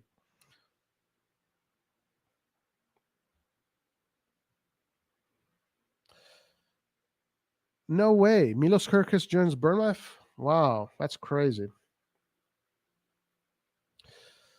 last season, everyone was saying the same for Roma, but we all know what happened. Even though they had a lot of injuries, they weren't in the top four in the majority of the season. Well, last season, Roma did not have the roster that they have now. With Indika, Arar, and this Danish guy, and they get another striker, and the other guys they want to get. Let's see, guys. Let's see. Being in pole position right now doesn't mean much, because in August, everything can completely change. Everything can completely change. I'm just talking about right now, who is in pole position today, not tomorrow. In August, everything changes. Last year, in June, July, when we were talking about who was going to win the Serie A, at this point of the Mercato, I would have never told you Napoli. I didn't even think Napoli was going to make top four. But in August, when their Mercato was finished, said and done, it was very clear favorites. Clear favorites. So that's the lesson. That's the lesson that we have to learn. Let's wait for all the rosters to be finalized, and then we will see. So we're just making a pole position. Right now, the pole position is probably Roma. Whew. Wow. Either Napoli or Lazio. I don't know. Either Napoli 2 or Lazio 2. I don't know. Then maybe Juve, then Inter, then Milan has to be the last. Milan has to be last right now. Right now. But let's see. Those days are gone, buddy. That AC Milan ain't there anymore. Stopping about. No, my man. Listen to me, Herbert. First of all, your name is Herbert Kilpin. So it is ironic that you're telling me not to talk about the past when your freaking name is literally the primordial soup of AC Milan. I am using that as an example of what it takes to build strong teams. It's got nothing to do whether it was today or tomorrow. I don't need to use that Milan to tell you what it takes to build a strong team. I can use Real Madrid today, or Manchester City today, or Bayern Munich today. But I opt to use Milan because it's a Milan channel, because we know those references. Mourinho's old coach, Roy. Guys, you underestimate the old lion, you will get caught. Do not underestimate the old lion. Do not underestimate the lion, guys.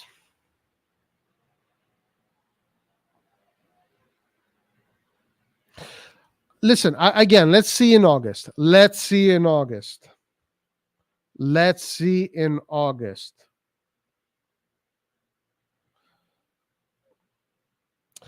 Alexander, what's up, bro? Why are you so optimistic on Roma and pessimistic on our roster?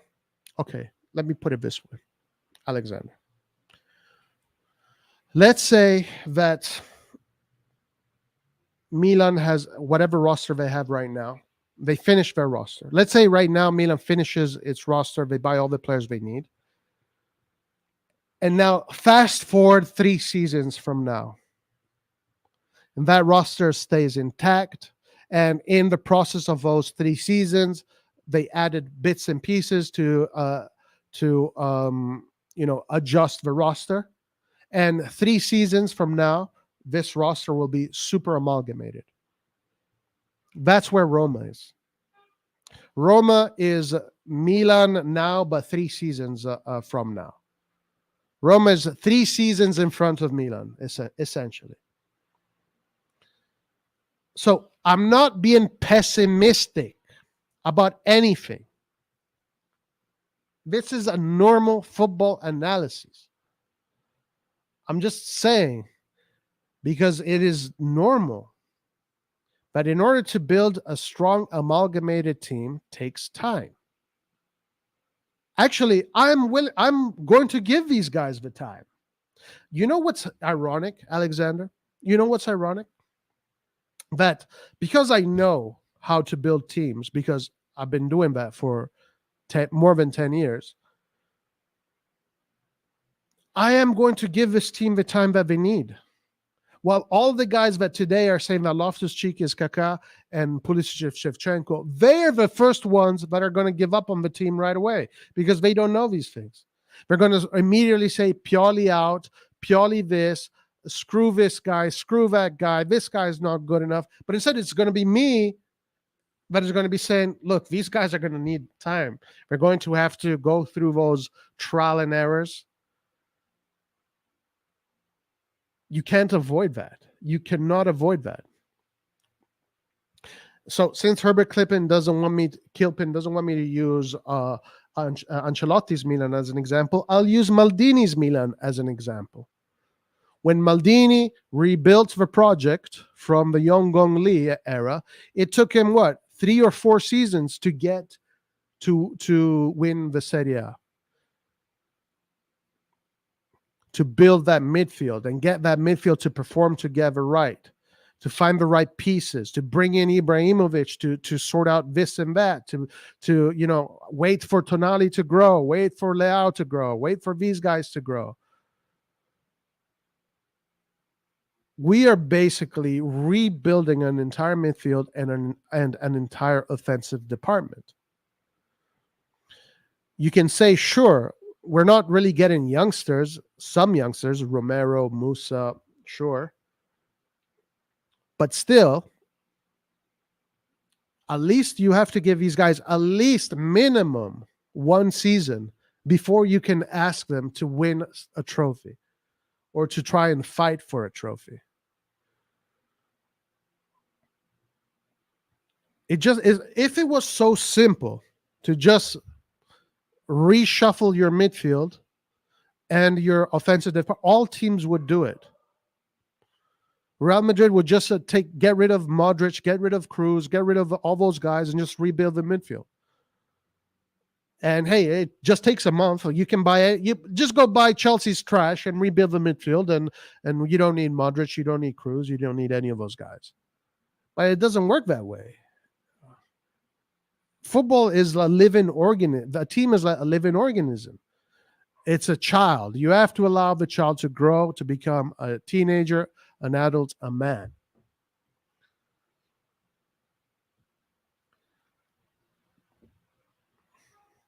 So I'm not being pessimistic. This thing about me being negative and pessimistic is a false narrative.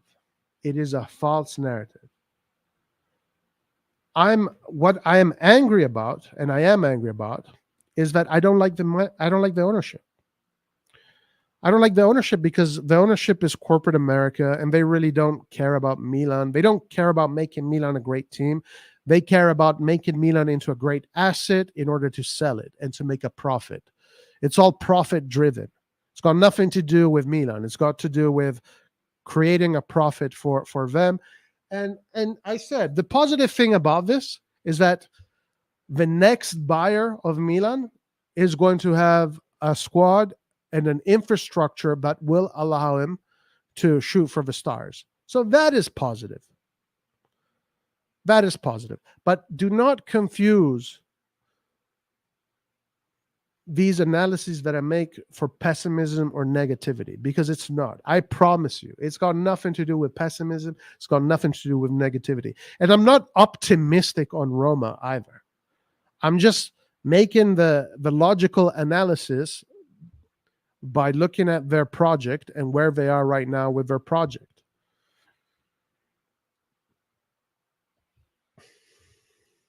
So I'm not pessimistic. I have a lot of friends who said that Roma is going to win the title and Juve. I saw enough of Mourinho tactics in Europa League finals. Well, Mourinho has only lost 1 final in his career. Empoli in Paul. I have we can win this season if we buy refs. True. Lazio, depth-wise, I don't know what the situation is with Lazio.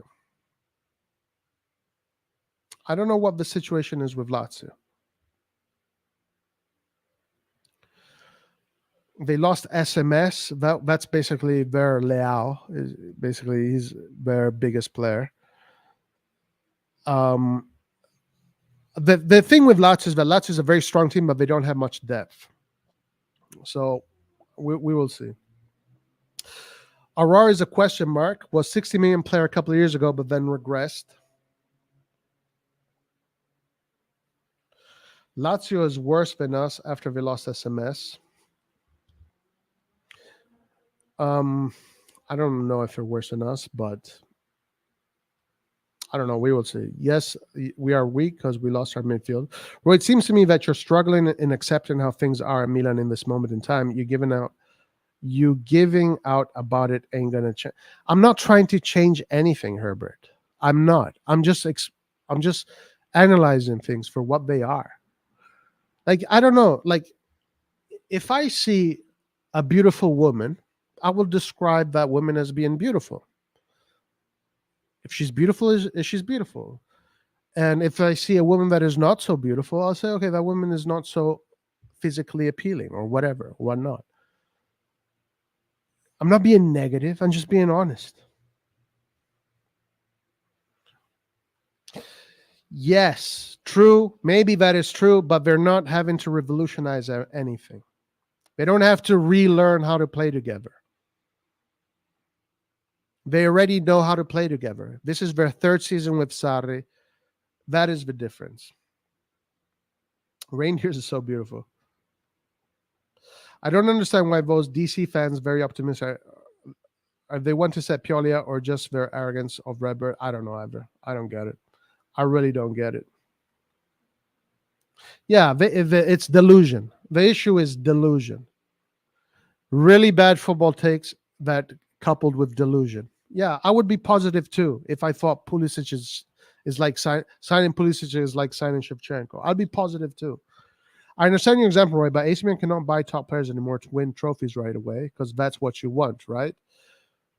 No, okay. What I would have wanted was to continue in the Maldini line of doing things, which is develop champions, keep those champions, and then build around those champions. That's what I liked. Now we're just getting players because they're assets. We're just getting it. Now we're looking at players as assets anymore. I don't like this. No, I don't like it. And I don't think it will really bring much. It'll keep Milan afloat, but I find it difficult. How can you compete against, how can you make it semifinals of the Champions League when your philosophy is assets? Like you look at your players as assets. No, I thought that with the Maldini model and Maldini being there, Massara, even Gazzitis, I think Gazzitis should have stayed. I think with people like that have a know-how to rectify situations when they go bad, and they have the ability to tutor players into champions. Like obviously Forlani cannot tutor anybody into being a champion. Moncada, how can Moncada tutor anybody into becoming a champion? Like under the wings of Maldini, you can become Leao, you can become Teo Hernandez, you can become Tonali, you can become Benacer, you can become Tomori. You can attract someone like Magnan, but like Forlani, this guy is a portfolio manager. He's not a football player. He hasn't been in 8 Champions League finals. Like the day-to-day aspect is so important. Remember, guys, football is about details. It's about details. When Elliott was in charge and they were out of the way and they just allowed Maldini, Massara, and Gazzitis to do their job, that version of Milan was a Milan that I saw that had the ability to reach the top in a very intelligent way. This Milan here, there is no intention of reaching the top. This Milan here is just about keeping afloat, building a stadium, then sell for a profit. Am I lying about this? This is the truth. This is the truth. I'm not lying about this. I'm not making that up. Jerry even said with his mouth that he does. Jerry said with his mouth that he doesn't want to dominate the Serie A. He thinks that dominating the Serie A is bad for the Serie A. Imagine if Berlusconi or Maldini would say, yeah, winning the Serie A every year is bad because we're hurting the Serie A as a brand. What? What? Guys, he said this. I'm not making this up. You can look at his interview that he did in the last economic forum 6 months ago. The same interview that he said, I didn't even know that Milan had 7 Champions League and was the second best team in Europe. That same interview, he said he had no intention to build a dominating Milan.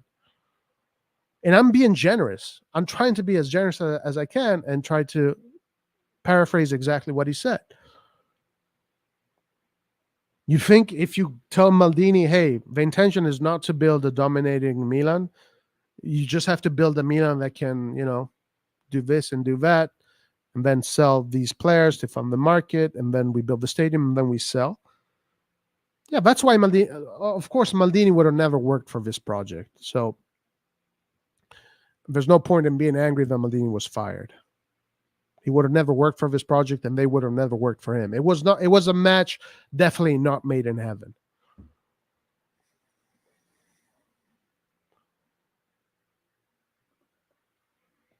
But let's be honest here. Let's not pretend that things are different. Let's say the way things are in order to be honest with each other, in order to report news correctly. And listen, if for some chance Redbird is capable of building a super strong team and we can fight for trophies and we can win trophies in the interim as he is trying to get this project done, which is to build the stadium and that citadel, then all credit but he has to do that first. You have to achieve that first, then you get the accolades, then you get your flowers. I'm not going to call you amazing in all of this, especially when you say, I have no intention of building a dominating Milan because it's bad for the Serie A, which it is probably true. It probably is true. But do we give who cares about that? You think Juve fans give a shit? They feel sorry for us that they won 9 Scudettis in a row and made 2 Champions League finals? No, I want to win 10 Scudettis in a row and win 2 Champions League finals. You think Berlusconi would have ever said something like that? Listen, we're going to build a team that is not the best, but not the worst. Somewhere above in between, somewhere just a little bit above in between, in order to keep our head over the water, in order not to disrupt the Serie A, because we need to keep the ecosystem healthy, and it's all about cash flow. It's all about cash flow. How? I don't know, guys. What do you want me to say? You guys want me to be positive about that? I mean, I don't. Do you like that? Do you like that? Is that something that makes you think, yeah, fuck yeah, this is how you do it? I don't know. It's like, shit. I don't find that appealing. That to me does not inspire me. That's not a sporting project that inspires me. And if they do win, guys, I will give them their credit. But I will never be for what they... I'll repeat this one more time. I am glad that the legacy Jerry is going to leave, Redbird is going to leave, is this stadium. And this stadium is going to change the face of AC Milan. The stadium, the citadel, the infrastructure that they want to build is going to allow Milan to become a top competitor in Europe. So the long-term project is very positive. I'll give you that. I'm very excited about the long-distance future. The immediate future is meh. Let's put it that way.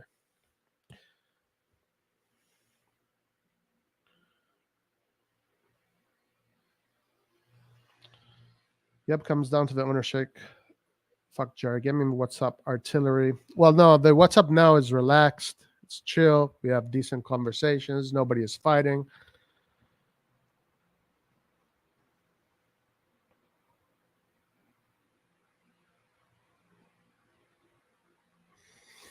Craziness, guys. Drama. We love drama. Yo, drama.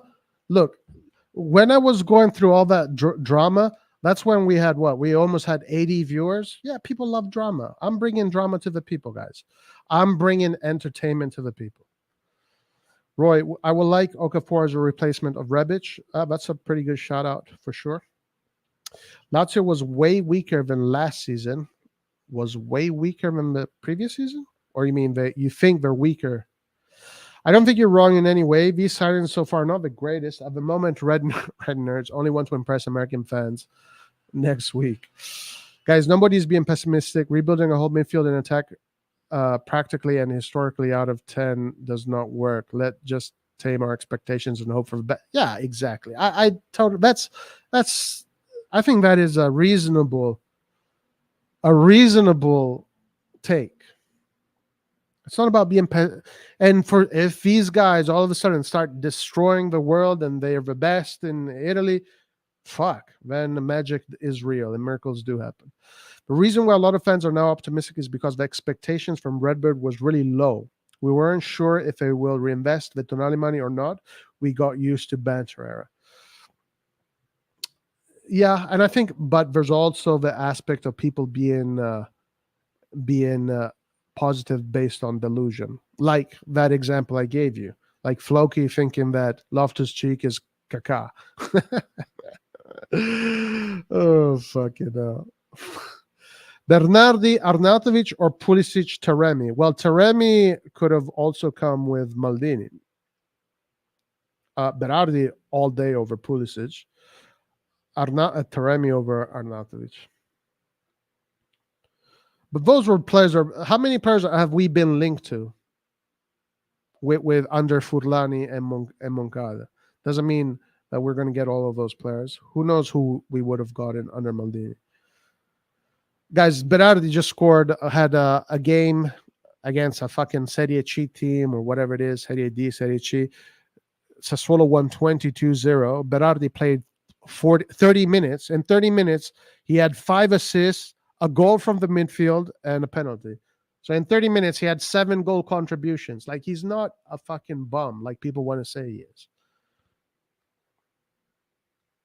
Berardi would be great as a right wing, but he's Italian. Redbird, no likey. True. I can agree. Wait. Pioli had more success than Mourinho and Sarri in Milan. They had a Roma and Lazio. Right now, yes, for sure. Pioli has been fantastic. I really think Pioli has done an incredible job. But again, like Pioli, he didn't win the Scudetto right away. It took him a few years, and he grew exponentially every year. But now it's just a restart. Now it's just they pressed the reset button on him. I don't like Berardi. Roy, Milan News official did a poll on Instagram today. The question was, fino ad ora vi sta convincendo il mercato di Milan? 83% answered with yes. I don't understand. Yeah, I don't get it too. I don't know what they're expecting. Maldini's view on how to get Milan back of the top didn't match Redbird's view. Yeah, we know this. And because they owe Milan, they're doing things their own way, whether we like it or not. Yeah, I mean, we know this. That is true. We know that. How can we win with 20 million signings and the most overrated American flop in soccer? Lord have mercy. We're now the Dortmund. Oh boy. Furlani never said what? I can't remind me. Furlani. What did I say? Furlani never said what? Ernesto, Furlani never said what? Berardi and Taremi or Scamacca and Bakayoko? 100% easy. Scamacca and Bakayoko. If I had to choose between those two, I'd say Scamacca and Bakayoko. I mean, both of them are young. Both of them are top Gs. But Berardi Taremi is also exceptional. Yeah, don't get me wrong. Ernesto, please tell me what Furlani never said. What?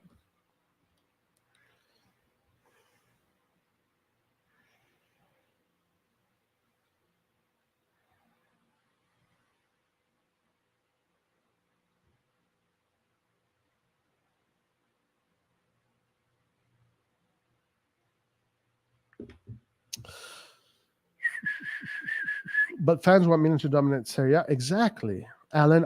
We want Milan to dominate. We come on. Everybody wants their team to dominate. Don't forget that the stadium will be under Cardinale's name. Even if he sells, he still gets revenue for the stadium. Ugh, that is so dirty. That is so dirty. Yeah, where did you see this? That is so dirty if that's the case. Jerry says that when he pisses. Scaroni clearly said, for those who want to listen, that priority is qualifying for the Champions League spot. Whatever comes after that is a plus. I made peace with that.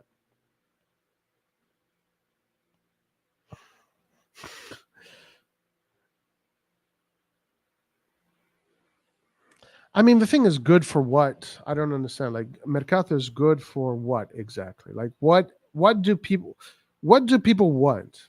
You know, what are they expecting? What do they want to see? I mean, shit. Let's see, guys. Let's wait till August and let's see what these teams look like.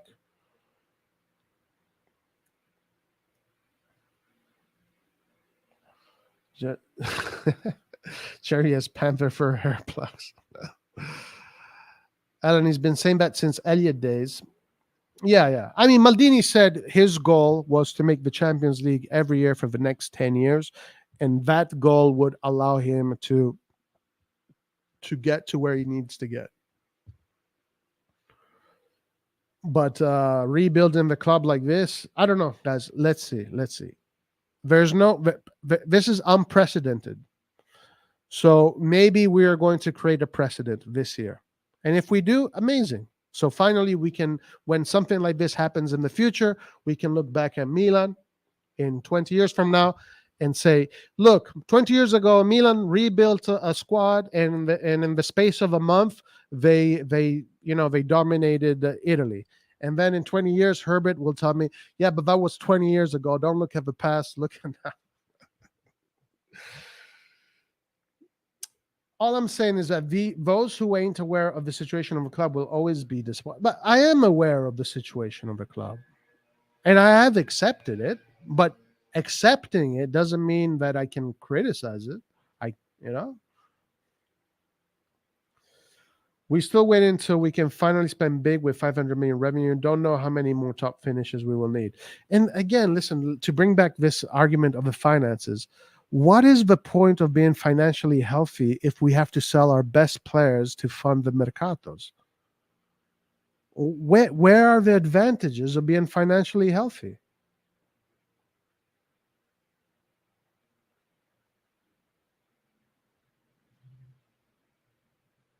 Okay, this is okay. So here, this is something I do not have an answer for. I do not. I mean, I'm not saying I have an answer for everything, guys. I have my opinions. My opinions might be either wrong or right. But this one here, I don't even have an opinion. I just don't understand it. What is the point of going around and saying, yay, look at us. We have the best financial situation. We're healthy. We're the best. Oh, yeah. Forza Milan. Soccer is coming to win.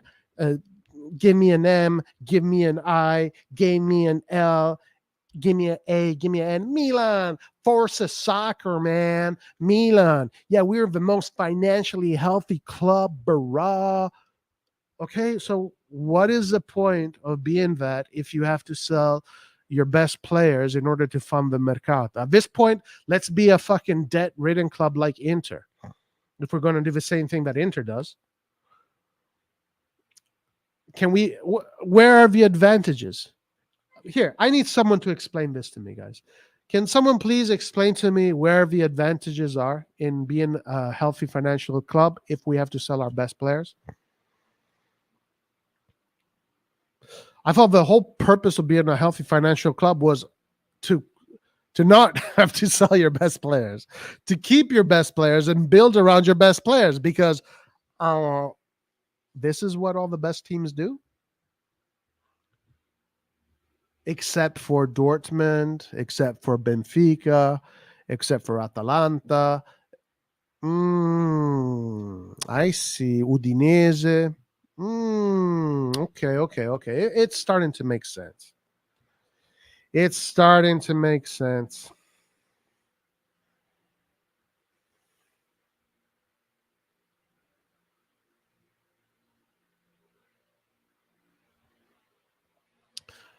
Low-key, that's what Napoli did last summer. Well, not really, Joel.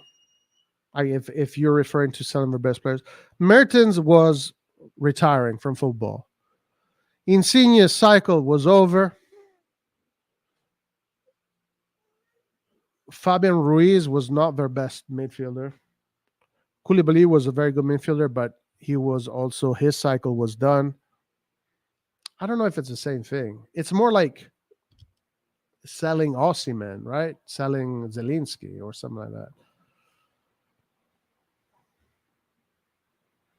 Anche Inter è interessata a Morata. Wow, amazing.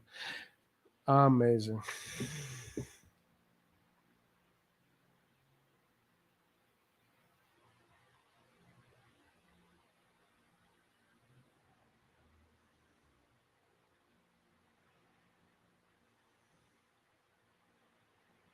Freaking amazing.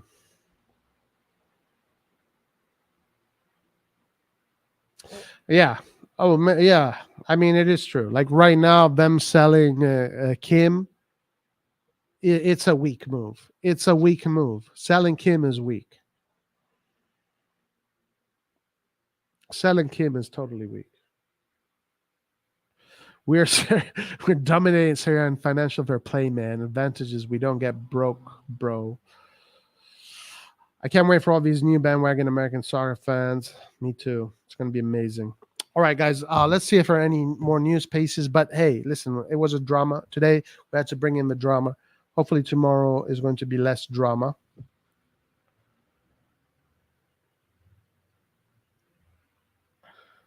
Paolo Scaroni said that Milan will make one signing every week and aim for a team for UCL. Right now, I see the signing thing to be sure.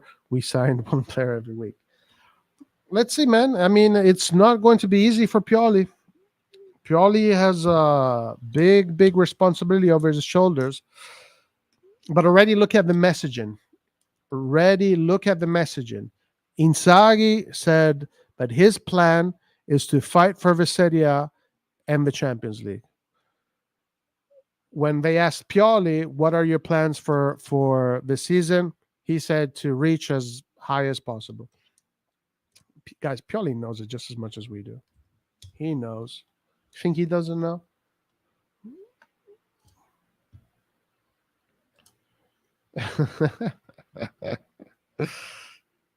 Chukwueze Morata or Taremi Bakayoko? Taremi Bakayoko. That's easy. That's real easy. Taremi Bakayoko, really easy. Just remember that Milan plays in Serie A, not Premier League. 80s, 90s, where Italian football was at the peak. So, what does this mean, Herbert? We still have competitors.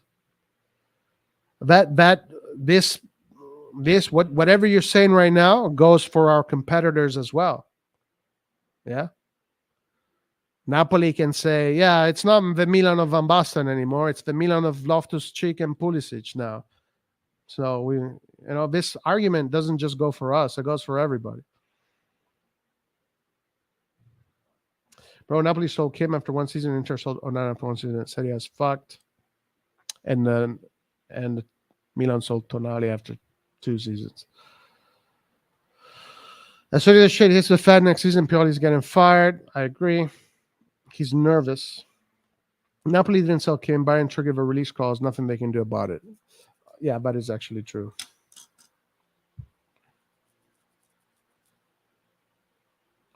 Very, very, very true.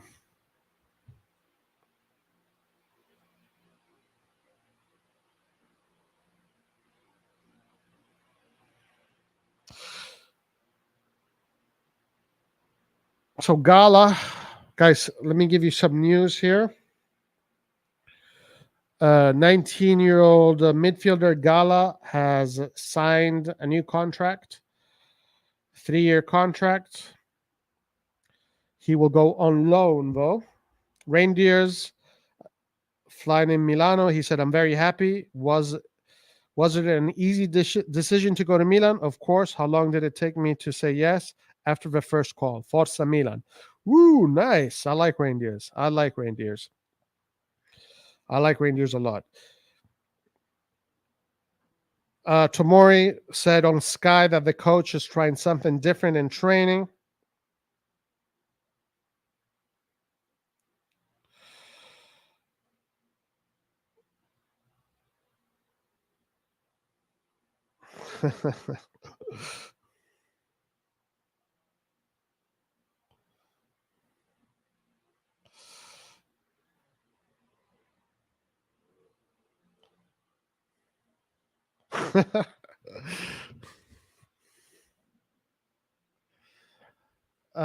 Get over the Tonali transfer, move on. No, I will not get over it.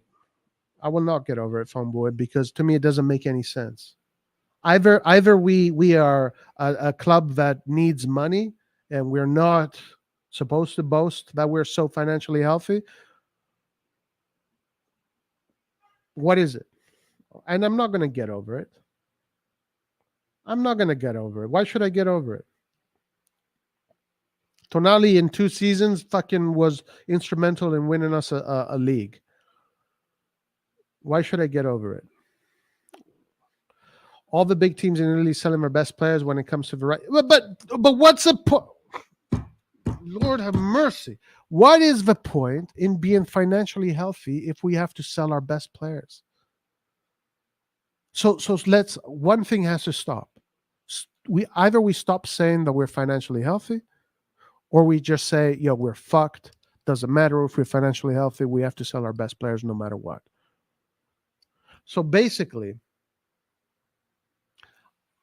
I don't want to hear any more from anybody saying, yeah, guys, this is great. Milan is financially healthy. We're the best. We're the healthiest club in Italy.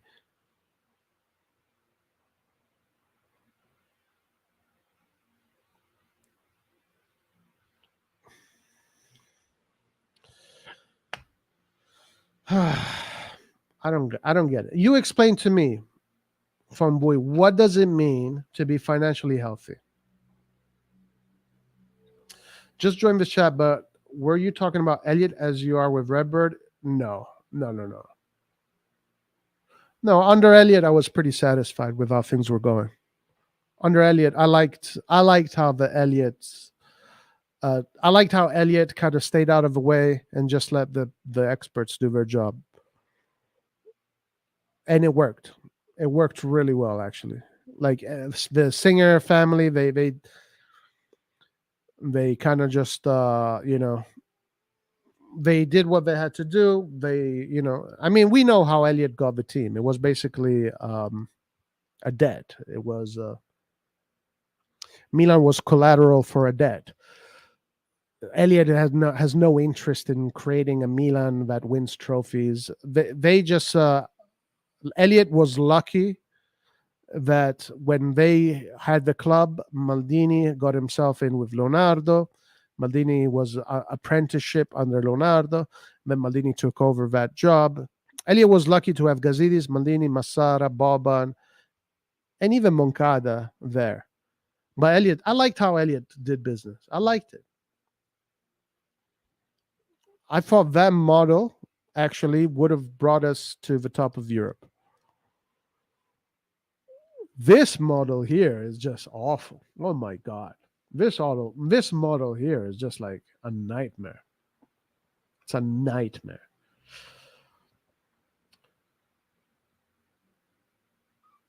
Okay, but what's the point of being financially healthy? That's my question. Hopefully Rangers can step up. Imagine having a midfield of Krunic and Budicic until Benacer is back healthy. Benacer has a release clause too. Yeah.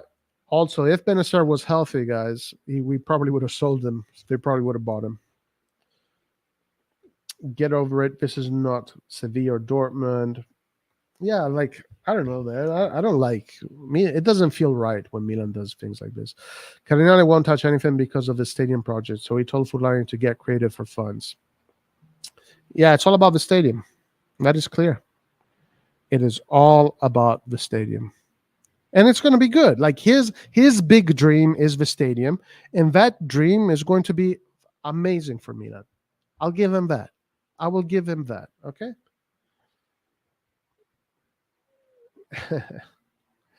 Tonali ain't that player that you may think he is, replaceable all day. Yeah, okay, sure, Herbert.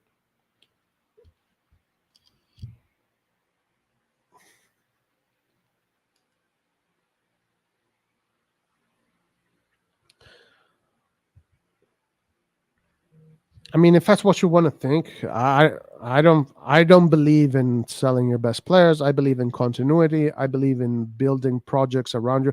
You could have said the same thing about Gattuso when Gattuso was 22. You could have said the same thing about Pirlo when Pirlo was 22. Because when Pirlo was 22 and Gattuso was 22, they hadn't won a Scudetto like Tonali did. So you could have said the same thing about them. We sold Pirlo, whatever. He's replaceable. Let's get anybody. Gattuso, this guy is he's a maniac. Look at it. 22-year-old guy is fucking can't pass the ball. Remember, Tonali is 22, my man. He's 22. And he already, there's not many players at his age that are instrumental in winning a Scudetto from the midfield. There's not many.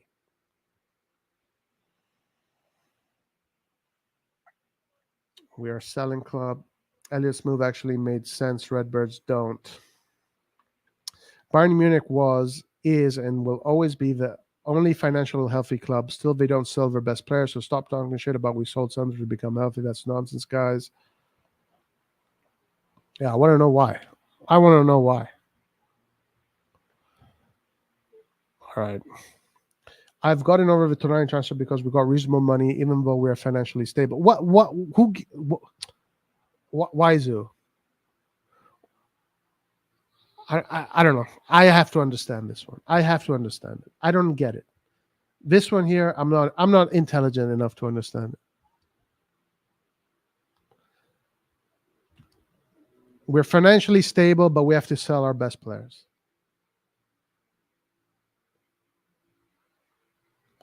Fassoni Mirabelli would have been proud of this model. Tomorrow is news day. Yeah, no news today.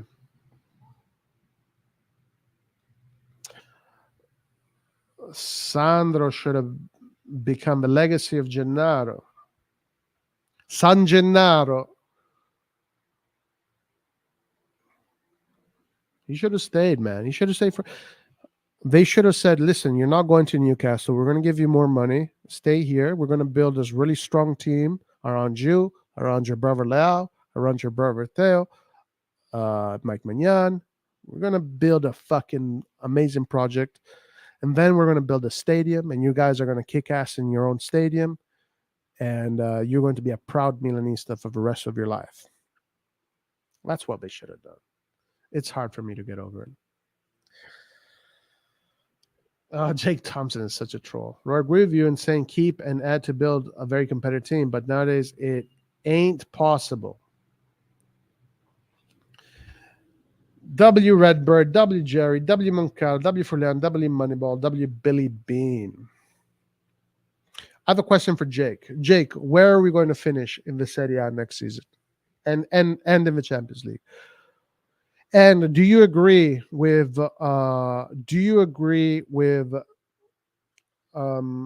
Riddler's not too bright sun that Loftus-Cheek is Kaká and Pulisic is Shevchenko? Question for Jake. Please answer. That would be nice, Alexander Rebbe. That's possible, yeah. That would be possible because I don't know if. I mean, hey, it's the same thing. For players to adapt to Serie A, you have to adapt to the Premier League. It doesn't happen in 1 year. Especially as a midfielder, where the Premier League is super intense all the time. So I have a question for Jake. Where is Milan going? I have three questions for Jake, because Jake loves trolling, and He's super in love with this project.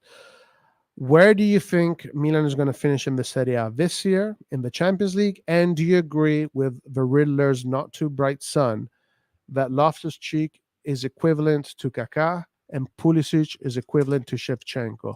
And that's why we should be positive. What say you, Jake Thompson? Farts are financially stable, but we still got to sell some. I mean, that Jerry didn't want to spend our money from the market rather than the stadium. He's forced to sell some. Yeah, maybe that is the thing. Maybe it's all comes down to the stadium. He doesn't want to spend the money because he needs it for the stadium. Maybe that's it. Maybe that is the reason why. Rangers is a Milan fan. Looks like it, yeah. Do you believe the theory that Sandro wanted to stay, but Jerry told him to leave? I think that they definitely pushed him to accept that deal. I think if this was, let's say, Herbert is going to love this one. If this was the Galliani, if Maldini was there, or if the Galliani era, or let's say if this was a team that cared about building a super squad, they would have said, Tonali, forget Newcastle. I know we're going to give you lots of money, but we're going to bring your wages up. We're going to get rid of Bakayoko and we're going to give his wages to you. So you're going to make 5 million a season. You're going to stay in Italy. Milan is going to be yours. We're going to build around you. This club is going to be built around you, Sandro. We want you to stay here. If Sandro Tonali would have heard those famous words, we want you to stay, he would have stayed. But because they told him, Sandro, bruh, please go, because that's a lot of money and I want that money, that's why he left. In 2 years, we're getting Tonali for 17 million plus bonuses. It's possible just with money. Sport Media said Inter made a 50 million offer for Morata. Milan and Roma are still interested. Damn, Morata. First or second and qualify and quarterfinals at least in UCL. So Jake Thompson thinks that we're going to win the Scudetto, guys. And Jake, if we don't win the Scudetto, what are you going to say after that? Wow. I mean, all logical process. Okay, so, all right. In order for us to win the Scudetto, that means that Riddler's not too bright sun is right. Jake, you didn't answer that question. Is Loftus-Cheek Kaká and is Pulisic Shevchenko?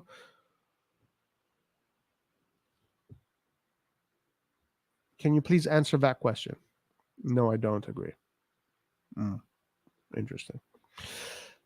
My prediction is fourth. We're going to finish as optimistic. Okay. You saw Pato go last night? No. Who's he playing with?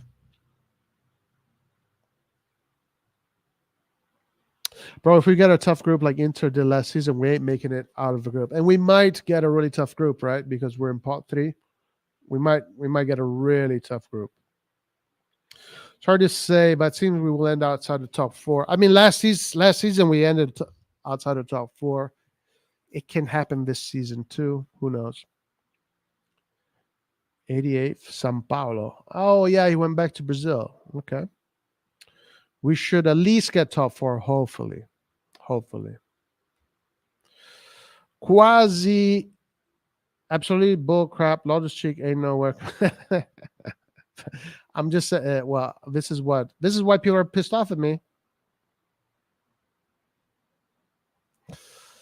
Because I don't agree with that. The Sandro had agreed personal terms first.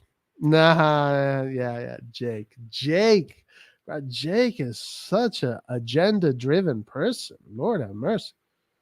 The Athletic revealed the inside deal. Bruh, guys, once that deal was made, especially a big money deal like that, it is imperative to make sure that whatever news comes out is positive and puts a positive light for the people that spent all that money, first of all. Oh, do you guys really think that after Newcastle puts down 80 million and then gives Tonali 60 million, Tonali's going to say, yeah, I was pushed out. I wasn't too happy. I didn't want to leave. Come on, please. Please, Jay.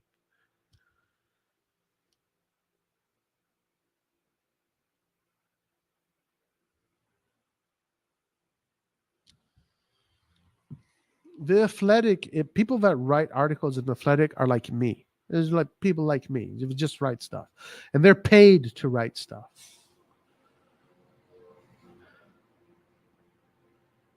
Ciao Herbert, ci sentiamo più tardi. Forza Milan, Forza Milan. Should I stay or should I go now? Jerry doesn't know which one, but that's probably true, actually. That's probably true. Arsenal now have the most valuable squad in world football, valued at 1.21 billion, surpassing Manchester City at 1.19 billion. Incredible. Wow.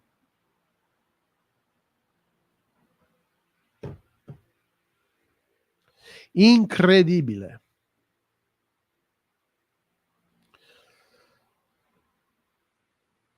Okay. That I can agree with. Now I can agree. We're going to finish first. So let me ask you a question. You say we're going to finish first. Let's say if our mercato was SMS, Gundogan, who are the best players? De Bruyne, I don't know, Bernardo Silva, Barella. We brought in Van Dijk. So if we brought in those guys, will we finish above first?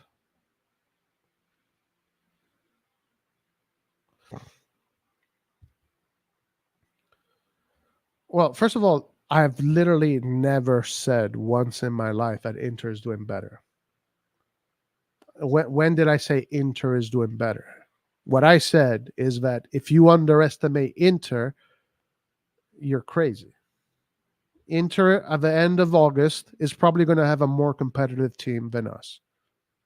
That is most likely the deal. Because Marotta is a million times more experienced and way more badass than Furlani and Moncada. Marotta is the fucking top dog in Italy. You give Marotta a fucking turd, he will turn it into a nugget of gold. Who the hell is Furlani? I didn't say that Inter is doing better. I said Inter, don't underestimate Inter. Don't think that Inter won't be competitive.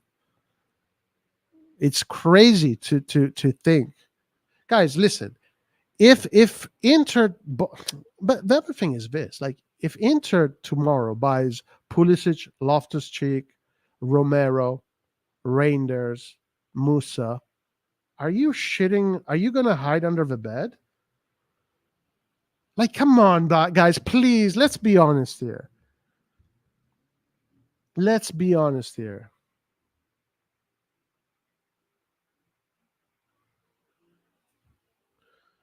Nobody is scared of Milan, guys. Nobody. You want to scare Milan? You want to scare Milan? You had to get Gundogan because he was free. You had to get SMS. You had to get Arda Güler. You had to get Frattesi. You had to get Taremi, which we might get. You had to get who else is available? Well, these guys. You want to scare? You had to keep you want to scare people? You keep Tonali. You get Gundogan on a free. You get Indica on a free. You get Frattesi in the midfield because you're financially stable and you can pay for him. You get SMS because you're financially stable and you can pay for him. You get Arda Güler. You get Taremi. That's gonna scare people. Not Loftus-Cheek, Pulisic, Musa, and with all due respect, Reindeers, who I think is a good player.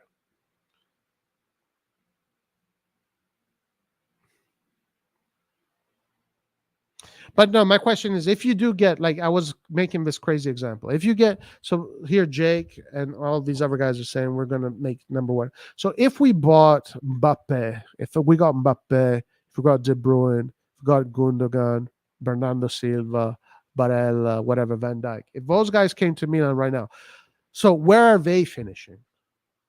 Are they finishing above the first place? Are they like finishing? Are they starting their own division?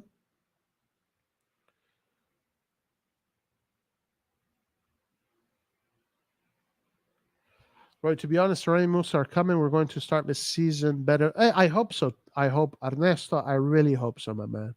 I think we will have some very good moments during the season.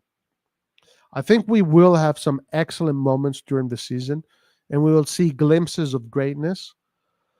But I think that the normal thing is that we will have a lot of moments of ups, and there's going to be ups and downs. There's going to be a trial and error process.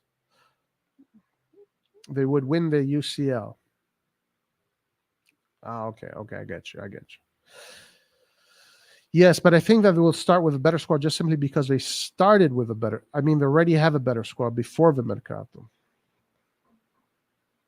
Ah, okay, so you're specifically talking about the Mercato. Yeah, I mean, the Mercato we're doing, guys, it's again, like, I don't know. Do you? I don't know. Honestly speaking, if tomorrow, if Juventus tomorrow gets, let's say, Loftus-Cheek and Pulisic, are you gonna say, "Oh my God, guys, Juve is gonna destroy us. We're fucked"? Like, honestly, it's an honest question. And if you think yes, say yes. But honestly, for me, I'm just talking about me and my opinions. My opinion is just, this is just opinions and nothing else. If I see Juventus buy Loftus-Cheek and Pulisic, I'm not shitting in my pants. I'm not gonna hide under the bed, and I'm not gonna sleep at night with the lights on.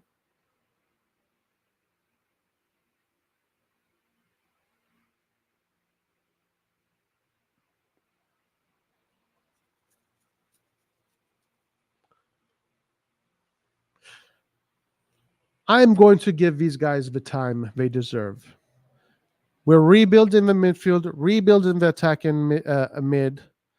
There's going to be moments that are going to be great this season and moments that are going to be really bad. Unfortunately, in order to win a Scudetto, you have to have 98% of the moments to be great, at least. And then next summer, we'll have to sell Teo Hernandez. And with the sale of Teo Hernandez, we can fix the things that went wrong this year. And then next season, when they come back, they will have already played a season together. There'll already be some sort of understanding, chemistry, and they can fix the places that need to be fixed. Then next season, I think we can already think about competing for the top spot. This year, if that does happen, it would just be anomalous. It would be unprecedented.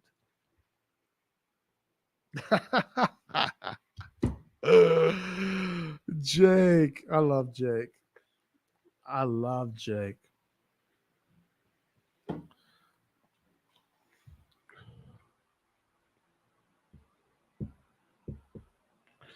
Freaking Jake, guys.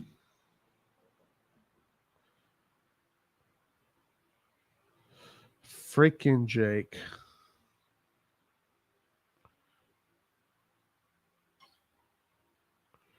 Freaking A, guys. This one is for Jake.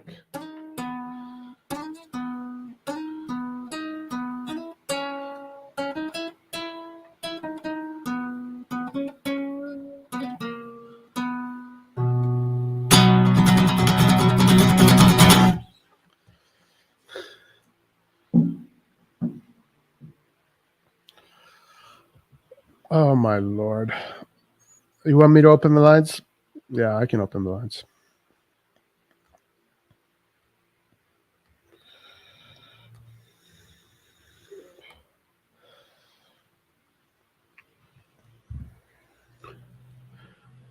Jake is setting himself up.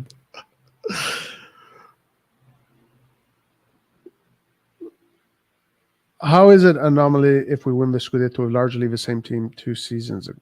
Largely the same team?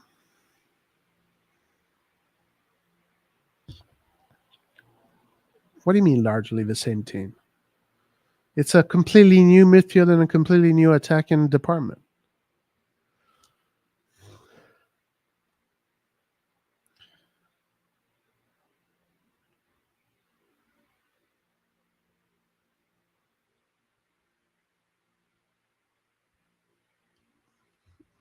Yeah, and we won the Scudetto with Kessie Benacer and Tonali. That was a mamma mia! Look at that. That midfield there was so. That is a top G midfield, right there. And we built it. That was a home. That's a midfield that we built in our own fucking garage. Imagine if we kept that midfield. You see, I mean, that was a little bit of Elliot there. You know, if Elliot could have given us some more funds for the wages and stopped with this bullshit about caps, we could have kept Kessie. Now that was a fucking midfield that puts terror in people because that's balance right there, solid, balanced. Lord have mercy, the good old days. Yeah, but it had holes, guys. But Loftus Cheek, oh my lord, no holes in Loftus Cheek. Pioli, Tel, Magnan, Tomori, Leao, Giroud, Salamex, Benacer, Calabria. You know how many people are in a team, Jake? Jake, do you know how many people are in a team? There's 26 players in a team. That's the minimum amount of players in a team. 26. You put in 1, 2, 3, 4, 5, 6, 7, 8 players out of 26. Like that's less than a third. And you think that's keeping the same team? My man. Barra. Salamanca's is not even a starter, first of all. Benacer is injured. You guys, the Pioli out guys hate Calabria. Jake, if you're going to be super positive, at least bring me some like really good arguments. You know, can you bring me some? Can you try and bring good arguments that are going to convince me? I'm going to say, okay, you know what, Jake, you're right. You're right, Jake. Yeah, Milan is going to win.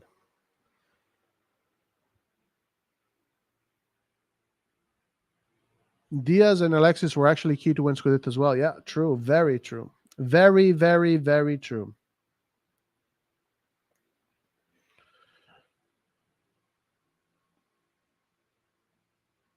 Florenzi, Pobega, Calabria, and Spal only.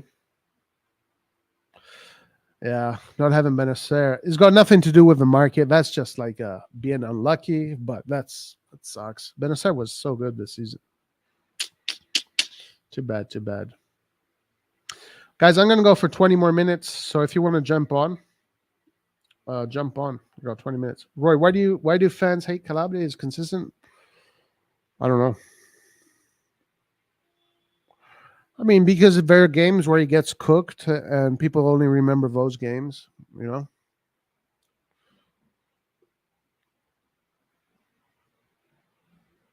I don't know. It's a good question.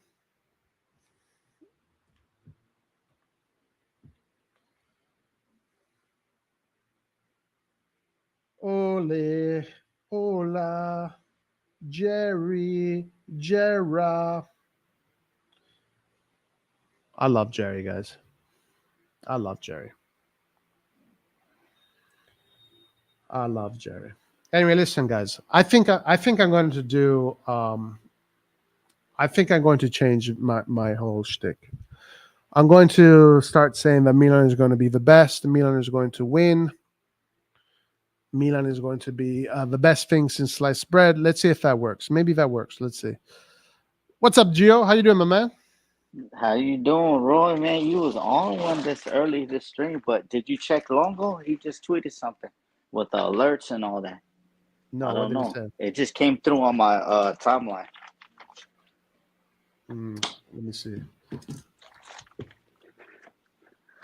I don't know, man. There's a lot of positivity out there, Roy, but I have to wait and see. That's all I'm gonna say. I need to see if Yeah. everybody's gonna gel. But if Musa could play, that means Ilutu could play. Because I mean, what Ilutu's 19, Musa's Yeah. 20, bro. I mean, Oh, yeah. an age, a 1 year difference ain't gonna do anything. To be Yeah. honest with you. Yeah. I like Leto. Yeah, he's good. He looks good. From the little I've seen, I haven't seen much, but yeah, I mean, these kids are young, man.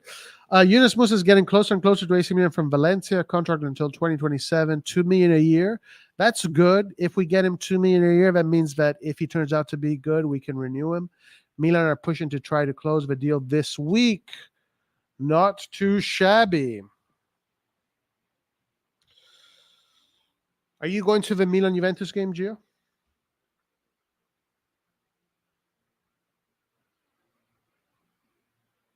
Why? But even if I was in town, I wouldn't go because getting out of the Rose Bowl would take like 4 hours. So I'm not gonna do that.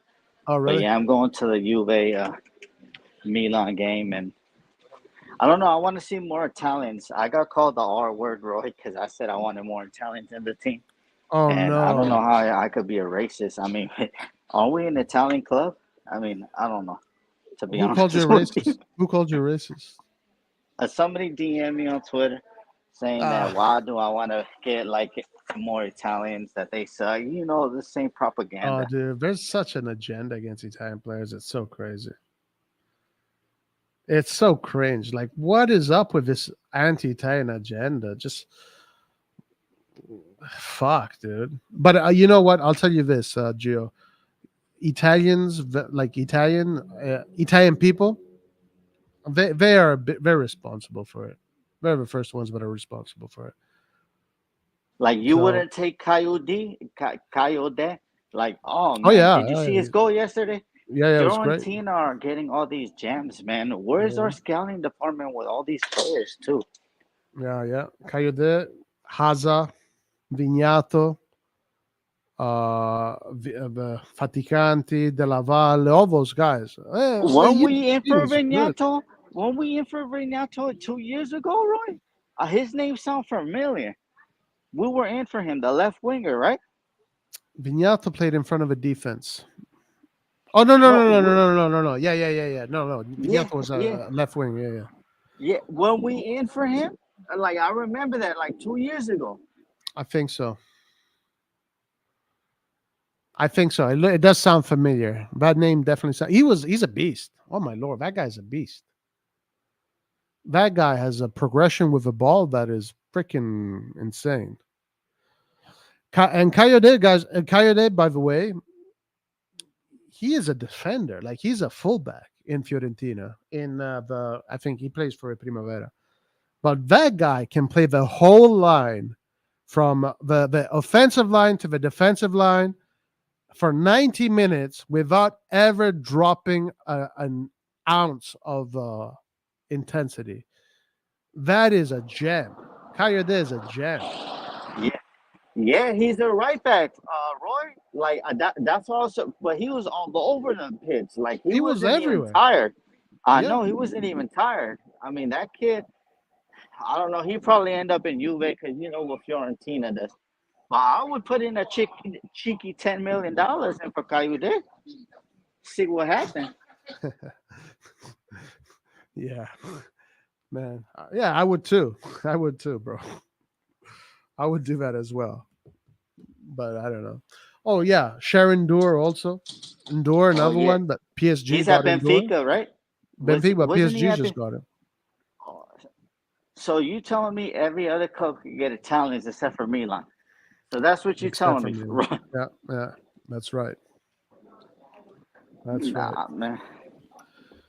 Nah, man. But Between we're the gonna. U19 and the U20, it's full of gems. Packed with gems. The U20, you saw the U20, it's like full of gems. The U19 full of gems. But no, no. And Gio, I repeat, the problem is not so much the international community. It's the domestic, like the Italians. They're like a super self-deprecating country, dude. They just they don't. I don't know. I don't know what's going. It's like a depressed country. I don't know what's going on. I don't know what's going on. I don't see any other countries do this. I don't see England talk down about their players this much. I don't see any country. You name a country, no country does what Italy does. Italy, the culture, the tradition is all about talking down about the player. If you're Italian, you suck. You're not worth shit. You shouldn't be playing here. And then the next fucking sentence they say is we should give more trust to these young Italians. But then after that, they say again, Italians are all shit, and we shouldn't be looking at the Italian mark. I don't know, dude. It's weird. Like It's really Roy, like look at the instance with Perotti. I think he had a good U20, not the final, but like when I mentioned him, because he's a DM, he's who? a DM too. Who? Perotti Oh, from the Prati, U20. yeah. Yeah, so he had a bad U20 final, right? Oh no, he sucks. He couldn't do it in the final, but the whole tournament he was balling out, and he's playing at Exactly. Spa. Yeah. But so we're judging player on one game. So Musa, Pulisic, I need to have. If we play 50 games, all 50 games, they need to score 20 goals. Yeah. Dude, that is so true. It is so true. Like, in order Yeah, to cause get to those finals, you got to win a lot of games. You got to have a lot of good performances. yeah. So I was like, nah, he's not good. Okay, bro, he's only gonna cost us $2 million. We can't shout out 2 million. And look how many youth players. Oh, shout out to the Blanches today. He went Sebastiano. We got 1.2 million for him. He went to Palermo. All these goalkeepers that we're letting go for free. Why, Roy? This Planches, he was written as the heir to Donnarumma. Now he had another person who had a good U20 World Cup, making world class save after world class save, and then I don't know. Wait, We wait. want Sportiello, Tatarusano, all He these went to players. he went to where? Palermo for 3 million. Oh my And god. we get it 1.2 though. Well, that's the only good thing. We had a 40 resale, so we're getting 1.2 million. So more money for the yachts. Yeah. Yo, what the fuck? Yo, this Blanches was amazing, man. That goalkeeper was impressive. Great personality, super reflex saves. It's like why do we have Mirante? Let's have this Blanches. I guess maybe he gets to play more. Maybe it's better that he plays. I don't know. And he said that his dream was to come back to Milan. I mean, Yeah, but say I saw that. Palermo come up to Serie A, bro. By the time we go back in for him, he's gonna be worth like 30-40 million dollars. They gonna put the price tag on him.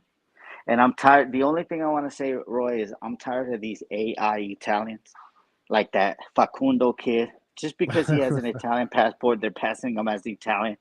Musa, he's an Musa. AI Italian. Like, come on, man. Give me some real Italian. Samuele Ricci, Bardanzi. He's been talking about it. Yeah, You let McDonald's is really Parisi. good. How long I've been talking about Parisi, Roy? Since I know Yeah, you. And we let him go for $12 million. Come yeah. on, man. Fiorentina.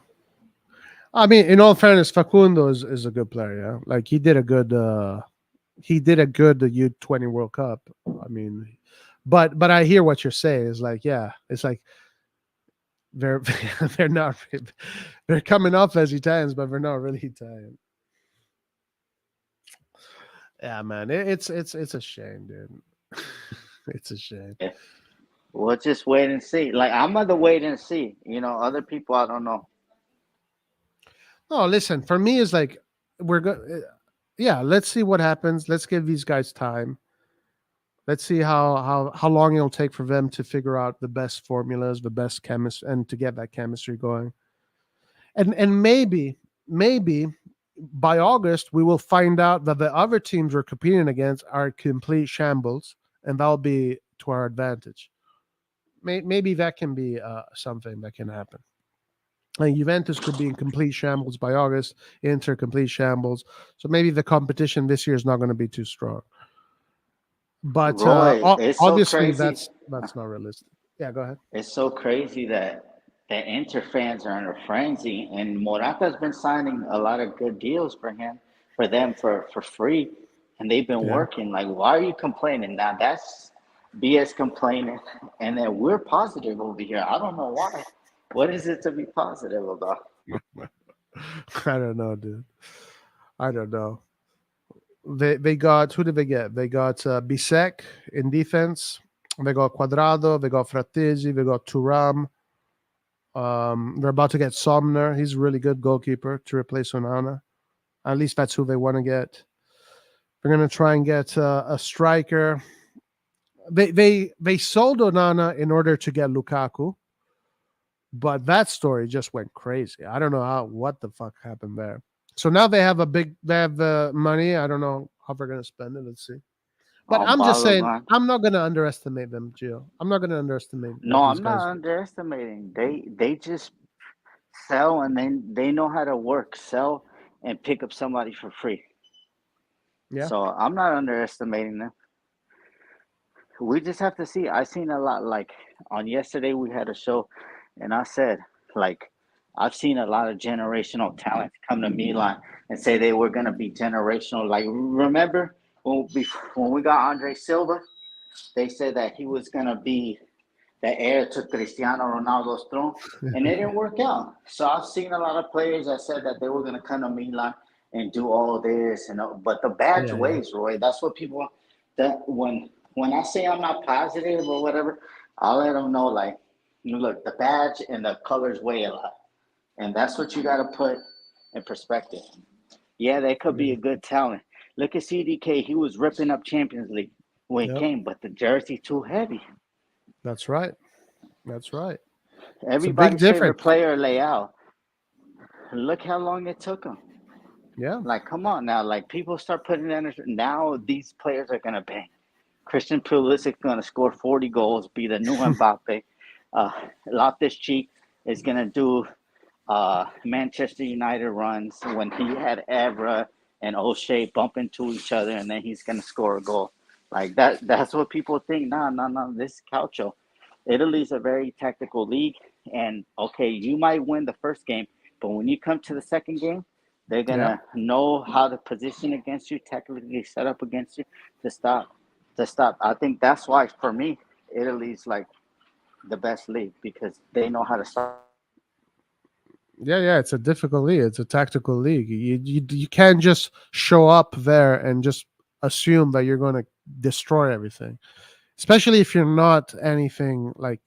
With all due respect to the players that we're getting, but if you're not a fucking world beater, like you gotta first play all these crazy games in these small village towns in Italy where they close up shop and they're super tactical, and then maybe the next time around, the next year, you kind of know what to expect, and you know what details you're going to expect. You're going to have to mitigate.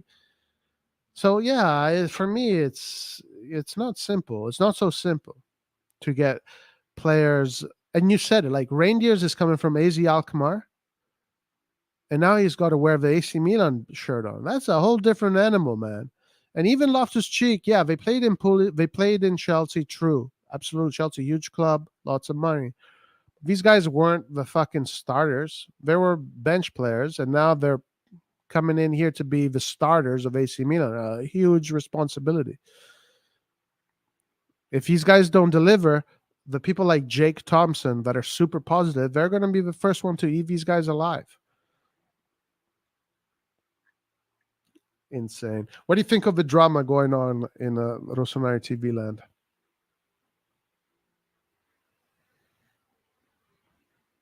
Sorry, bro. I was wondering something. I don't know what happened, but like, why would you allow somebody? I'm glad you went off. If somebody said that about my sister and my mom, I'll go off on them too. Yeah, yeah, yeah. I think So why that's would you normal. gotta talk like that? Play talk. You can say I don't like your opinion. It's just like the same thing when I say like about racism. Like that's just straight hate.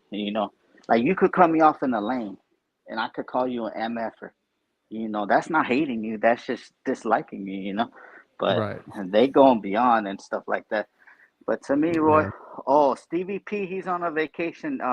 his son does like a tournament all year around in Canada on for the summer. So his time is not really, they're like a traveling team, so he doesn't really have that much time to join on.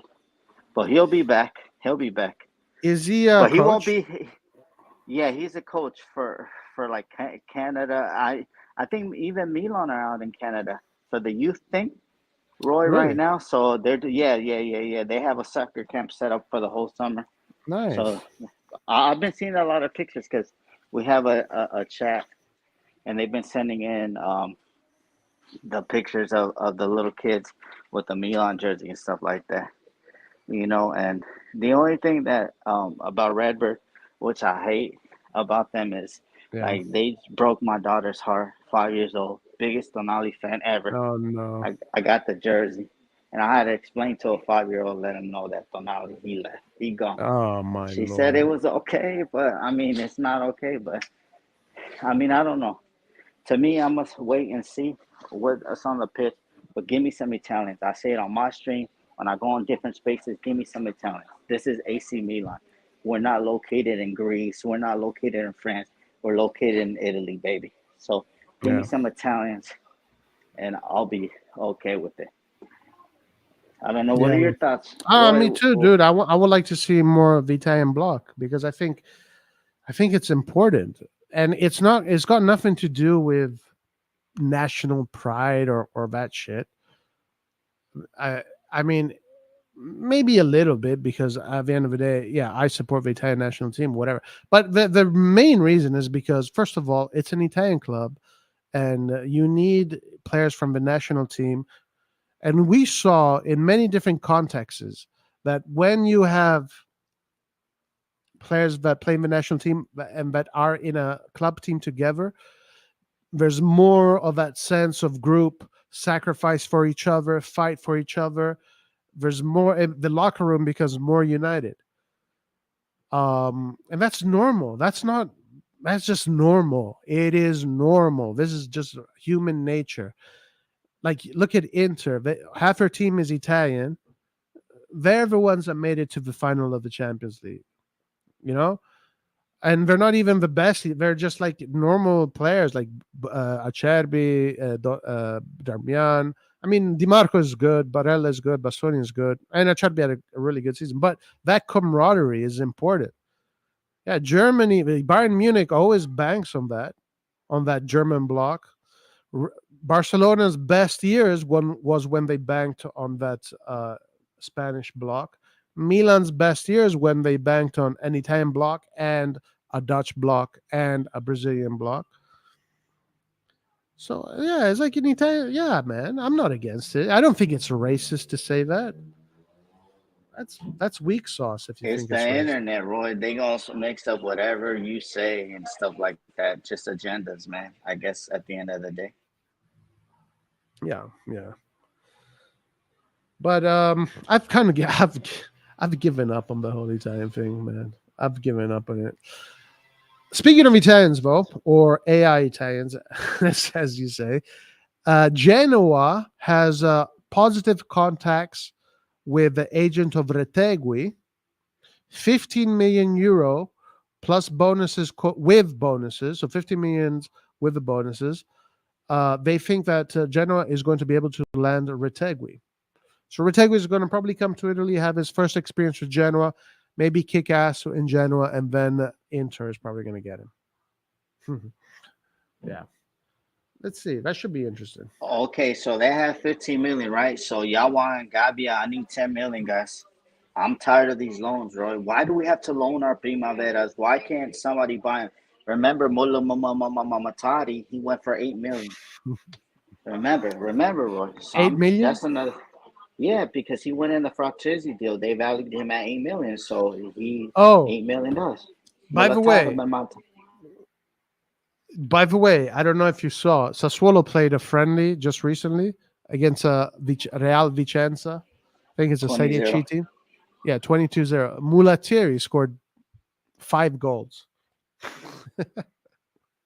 But yeah, I agree, man. Why the fuck is Inter selling their Primavera for top dollar while we're fucking, giving ours away for free pretty much. I agree. Like I'm tired of hearing that Milan is a good financial situation when all our deals make no sense. Why the fuck do we need to sell our Primavera players for pennies if we're in such a good financial situation? Sell them fucking. Who gives a shit? Get that capital gain. Why the fuck are we selling Tonali? We don't need to sell Tonali. Why we're gonna sell Hernandez next summer? Why are we gonna sell Hernandez? We don't need to sell him. By the way, we have some news here. Daniele Longo, in Milan is about to do a new offer for Taremi, and they will get closer to 20 million. What is your opinion on Taremi?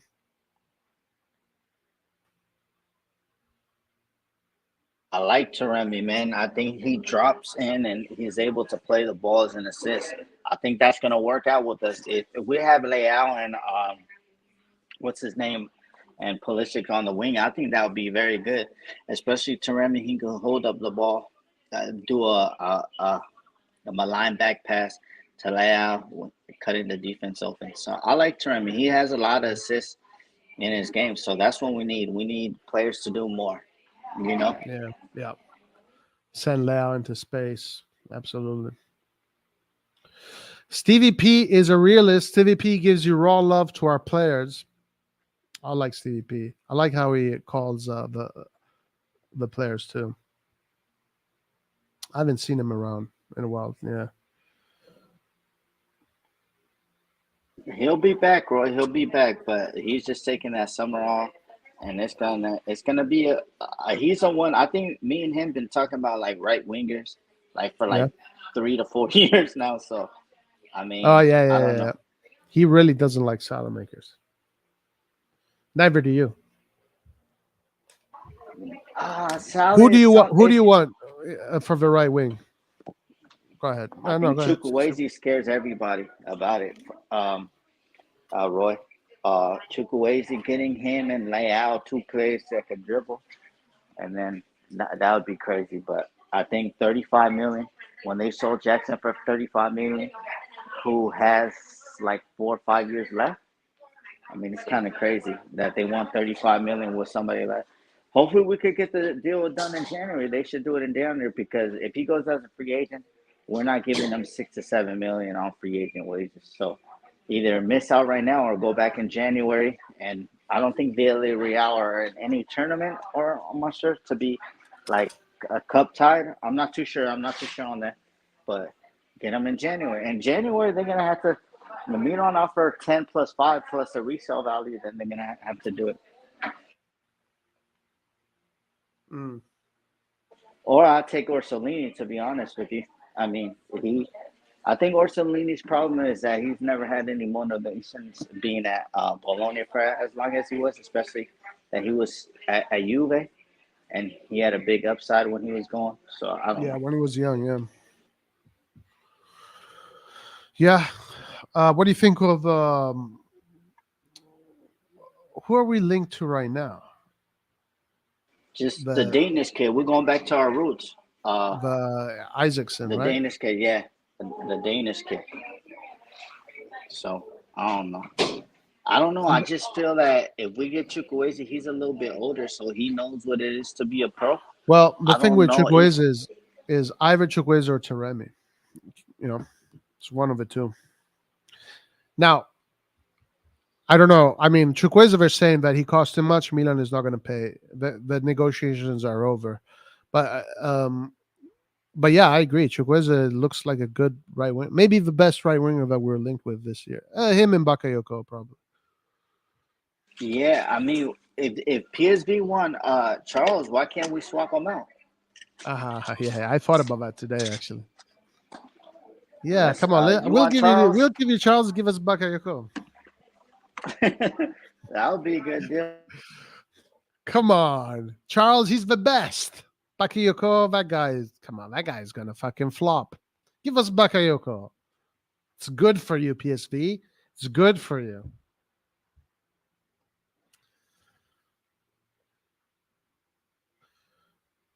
Taremi kind of shows that we're moving to a 4-3-3 since he drops deep like Kane and link the midfield with attack perfectly. Kane is a better finisher, I think, but Taremi can pass better. Our medical staff is also getting real. Is Taremi like a Kane type player? I think Taremi has more assists than Kane. Is more of a can defend split defense is better. Just Ismail said here, guys, Milan Lab is live. Didn't they get the memo about Roy's live? Ismail, you missed on some crazy drama, man. Go back to the beginning of the stream. First 45 minutes. A war has commenced. A war. Gotham City. Gotham City is under attack. Gotham City is under turmoil. Yes.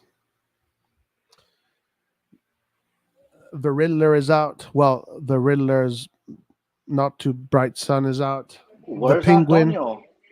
Robin? Antonio. Antonio, aka Robin. I don't know. I think he's working. Guido, where's the Guido? I love Guido, man. Gordon, Captain Gordon. Oh, you got beef with him now? No. These are my no. If I am Batman, Antonio's Robin. Oh. Okay, Gordon okay, is okay. Isn't Gordon? Wait, hold on. I don't even know.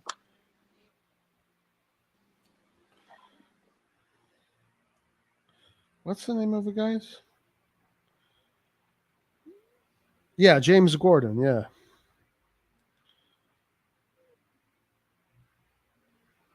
The sheriff.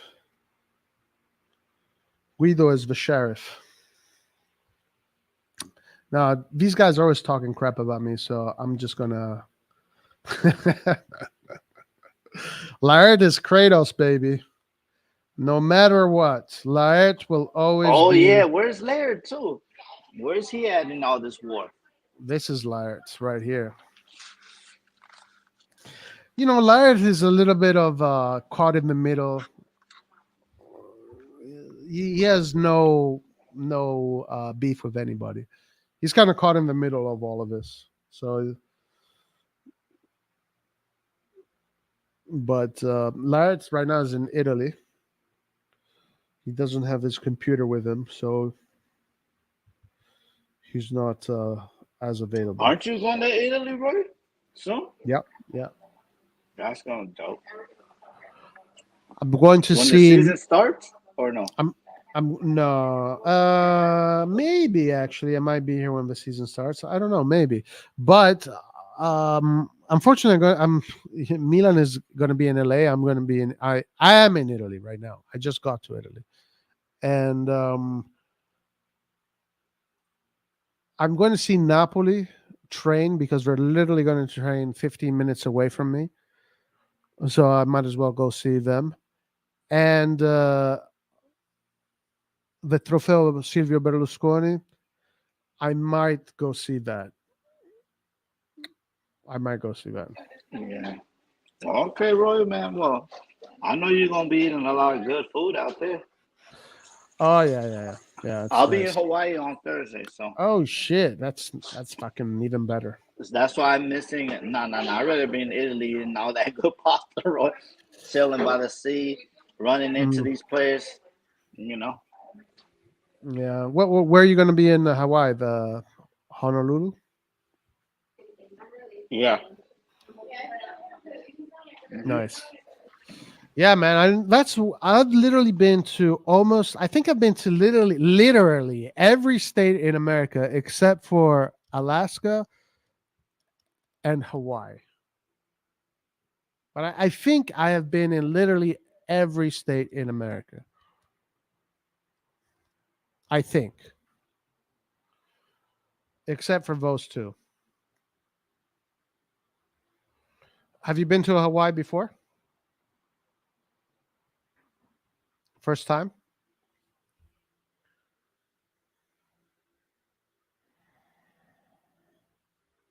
What do you think about Napoli stealing Chukwueze? Go ahead, Jim. No, my bad. This first time. I'm usually overseas, but is this like what your holiday break? Yeah, that's gonna be my holiday, but I'm usually overseas. I'm in You know, but me and Fabio, like we're trying to link up to do like a trip to Italy, either this year or next year. Um, so, but nah, this is my first time. We're gonna go like 3 hours behind. These guys is crazy, man. But it is what it is, man. Nah, but I'd rather be overseas. More bang for your buck. Hawaii is expensive, bro. I don't know if you heard, Yeah, but man. yeah, nah, it's Especially expensive. right now. Mm-hmm. Right now it's high season. Hold on, let me see what this tweet from Alan is. Let me check it out. I'm gonna see it on my phone. Hold on, give me a second here.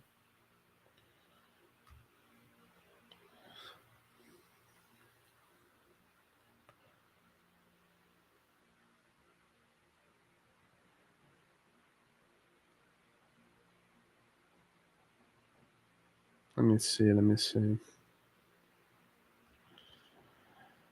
Give me a second, Alan.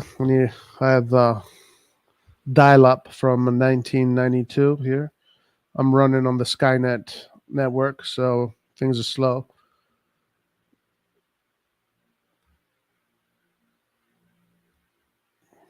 You know what? I wish, like, I wish freaking I could click on these damn links from. Hold on, let me see if there's a way to do this.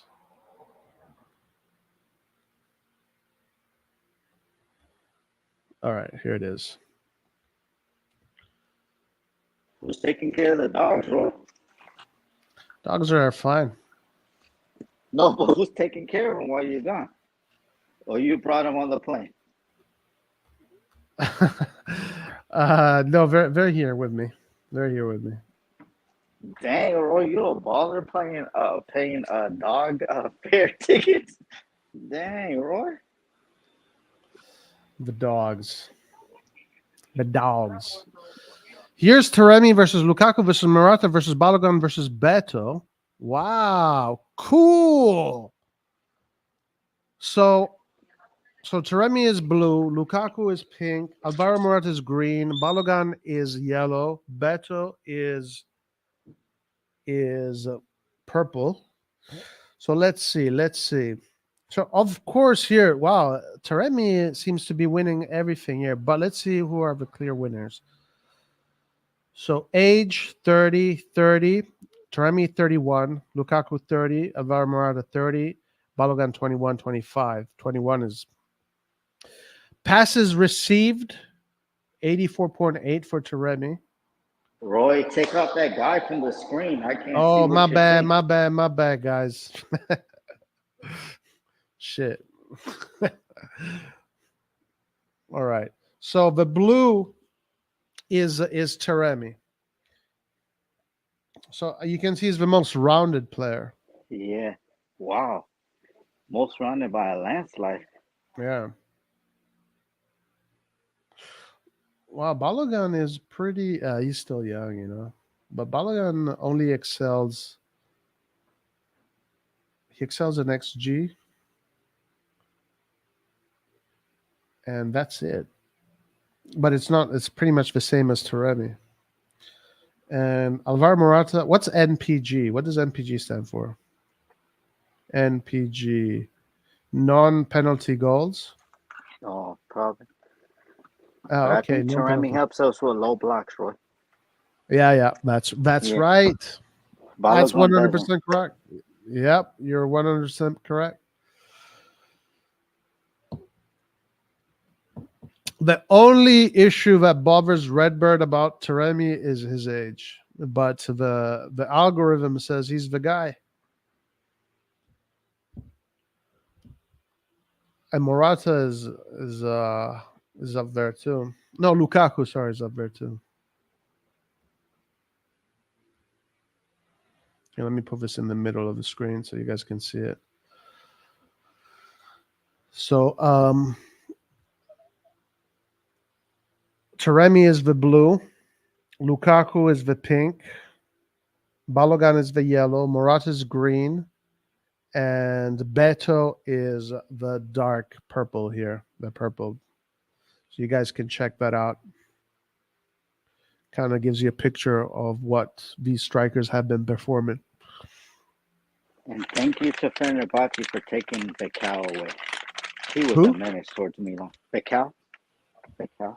Who's that? Remember, I think he won the Fenerbahce, right? The defender from Udinese. Thank you. Thank you. Oh, Fenerbahce or the Turkish club taking him away. Because that guy, he that was a guy, menace, dude. man. He played like Maldini, Baresi combined when he played against the current Yeah, he 100 yards. sucks the whole season except for when he plays against us. He even scores against us. I think the Yeah. only goals he scored was against us. Every fucking game he plays against us, he scores from a corner kick. It's a mess. It's a freaking mess. All right, I have to close. I gotta go. What are you up to, Gio, today? Nah, just finishing work and I'll be out, man. Nice. All So, right, man. Enjoy. you are gonna go to that game, the Milan Yeah, Juve I'll game, be there. and you're gonna. What do you think of the second shirt? Do you like it? I just feel that. Oh, another gripe that I have. Come on, Milan, get your marketing together. My partner, not partner like that.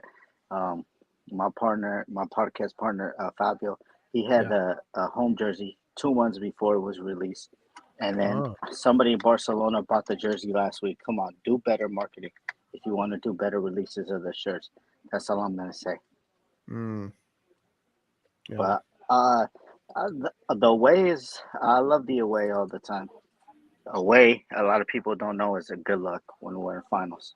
Yeah, that's So, right. I mean, I always go with the history of Milan, Brings good luck. what they do. Yeah,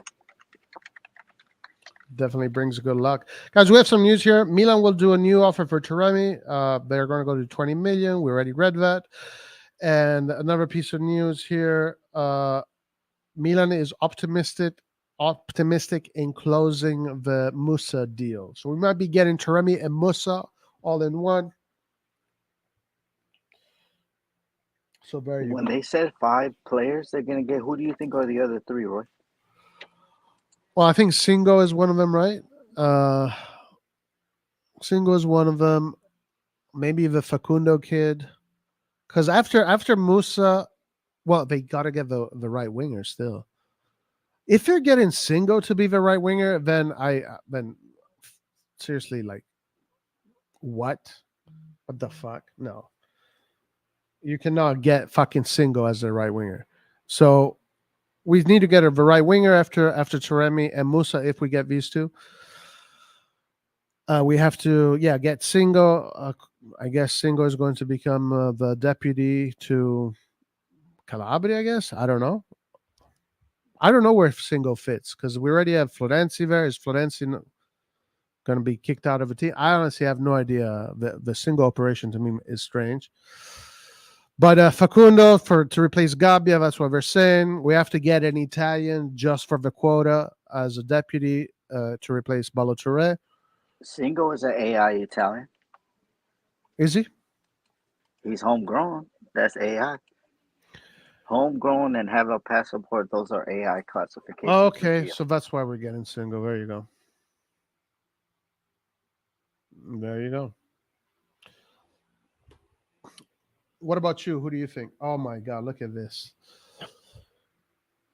We're getting Baresi to talk to the players now that Maldini is gone. This is Roy, 2 weeks Zignoli. ago they said that he was gonna do like a directive role. Was that announced or not? Because they had a hard time closing deals, so they said that they were gonna use Baresi to close out deals. Yeah, I saw that. I don't know exactly what the official standing of them is going to be. So we're going to have Masara and Baresi hang out with the squad, give them a little bit of tutelage. So who do we have here? Zanoli. I don't know who this kid is. That's fucking Origi, Gabbia, Messias, Calabria, I think Rebic, Pobega, Tomori. Where are the new signings? Here? Romero.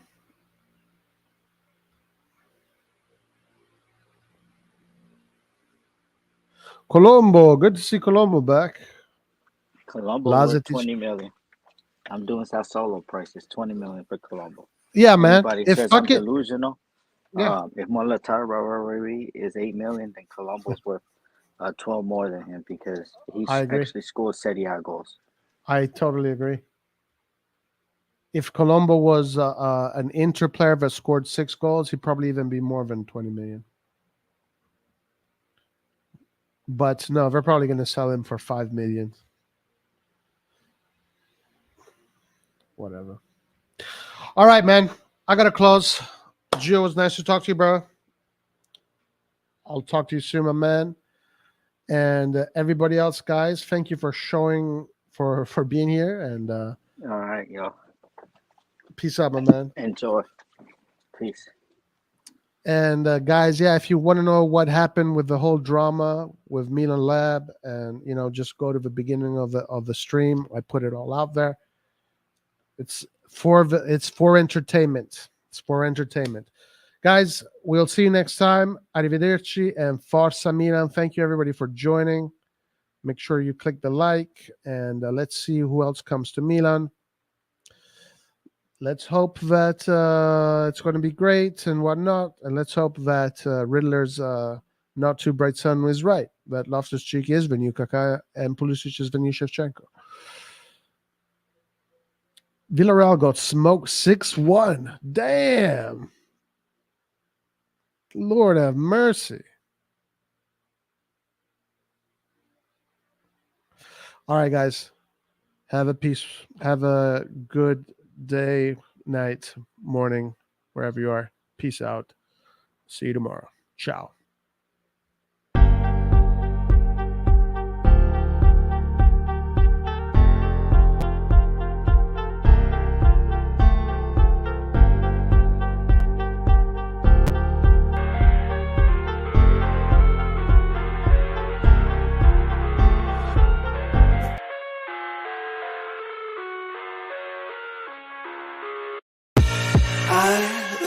Inside my own world of make-believe, kids screaming in the cradles, profanities.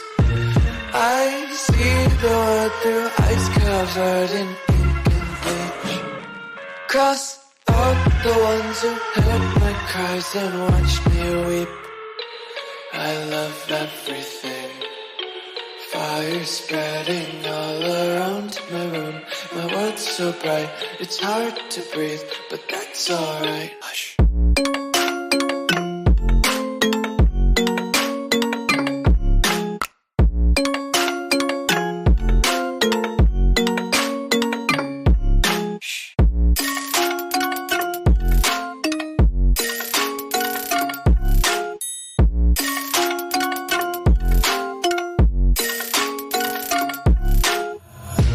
Take my eyes open to force reality. Why can't you just let me eat my weight